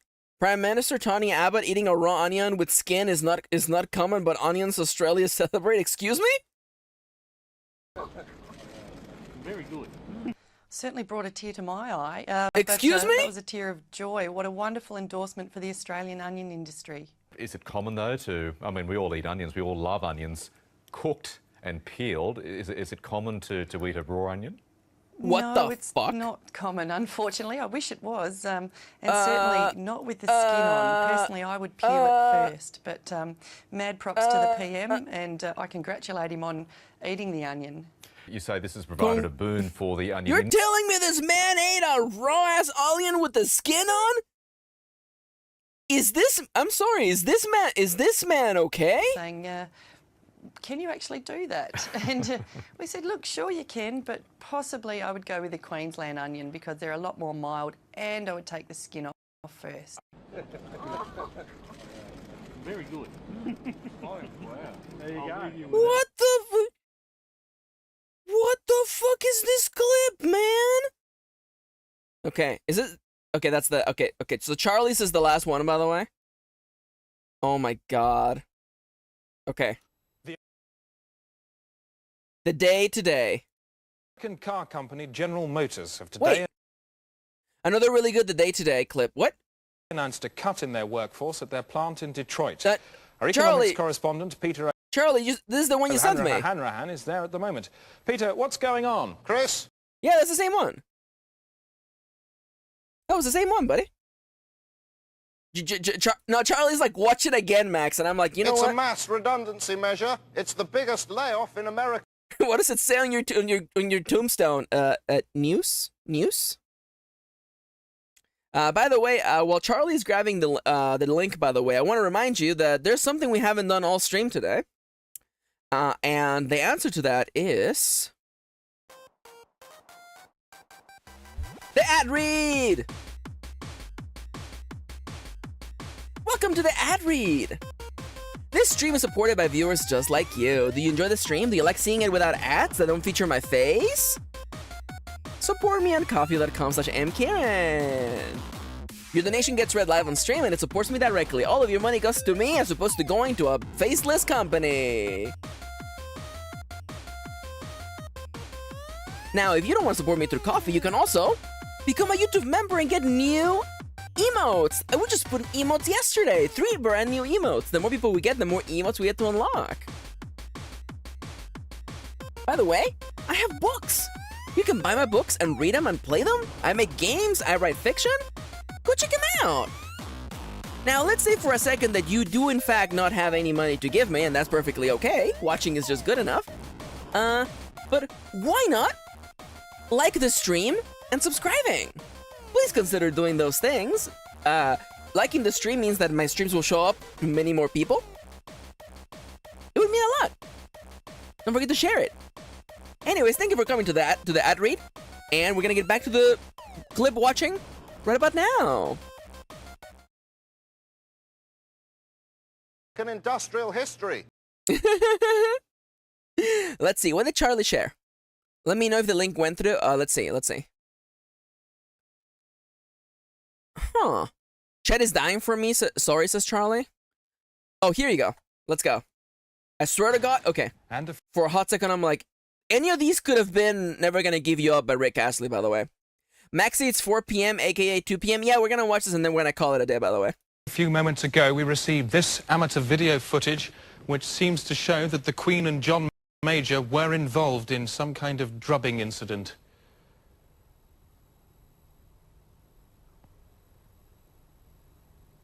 And as a result of that broadcast, the crisis has deepened dramatically. I'm joined by our crisis correspondent, Spartacus Mills. Spartacus, this is huge history, isn't it? It's bigger than that, Chris. It's large. I mean, if you've got a history book at home, take it out, throw it in the bin. It's worthless. The history books now will have to be rewritten. Oh, my God. What do they say?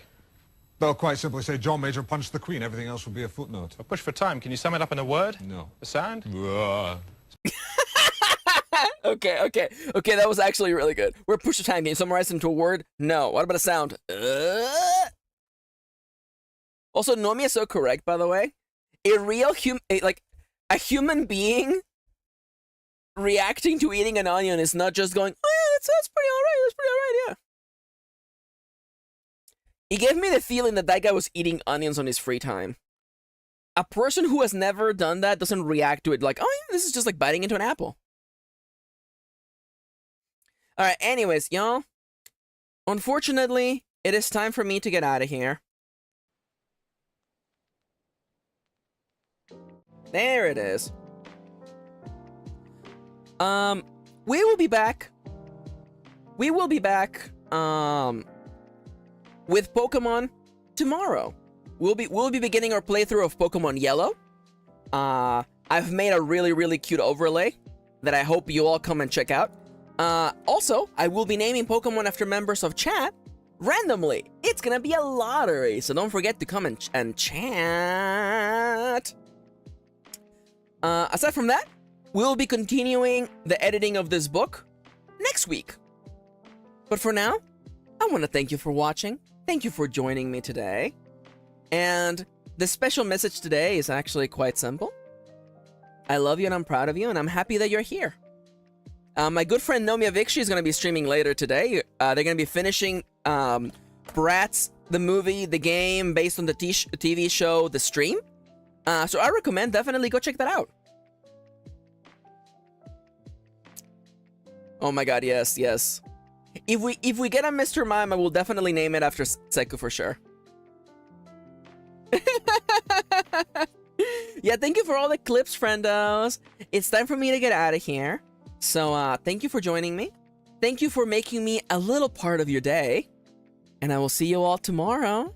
Bye-bye. Take care. Beep boop.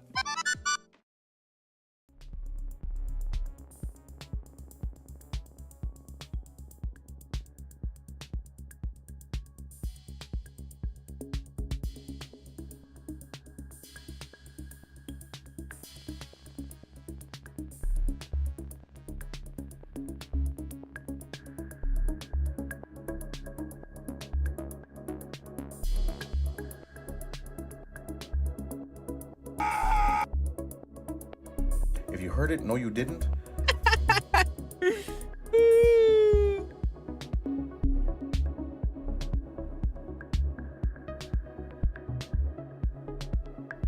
If you heard it, no you didn't.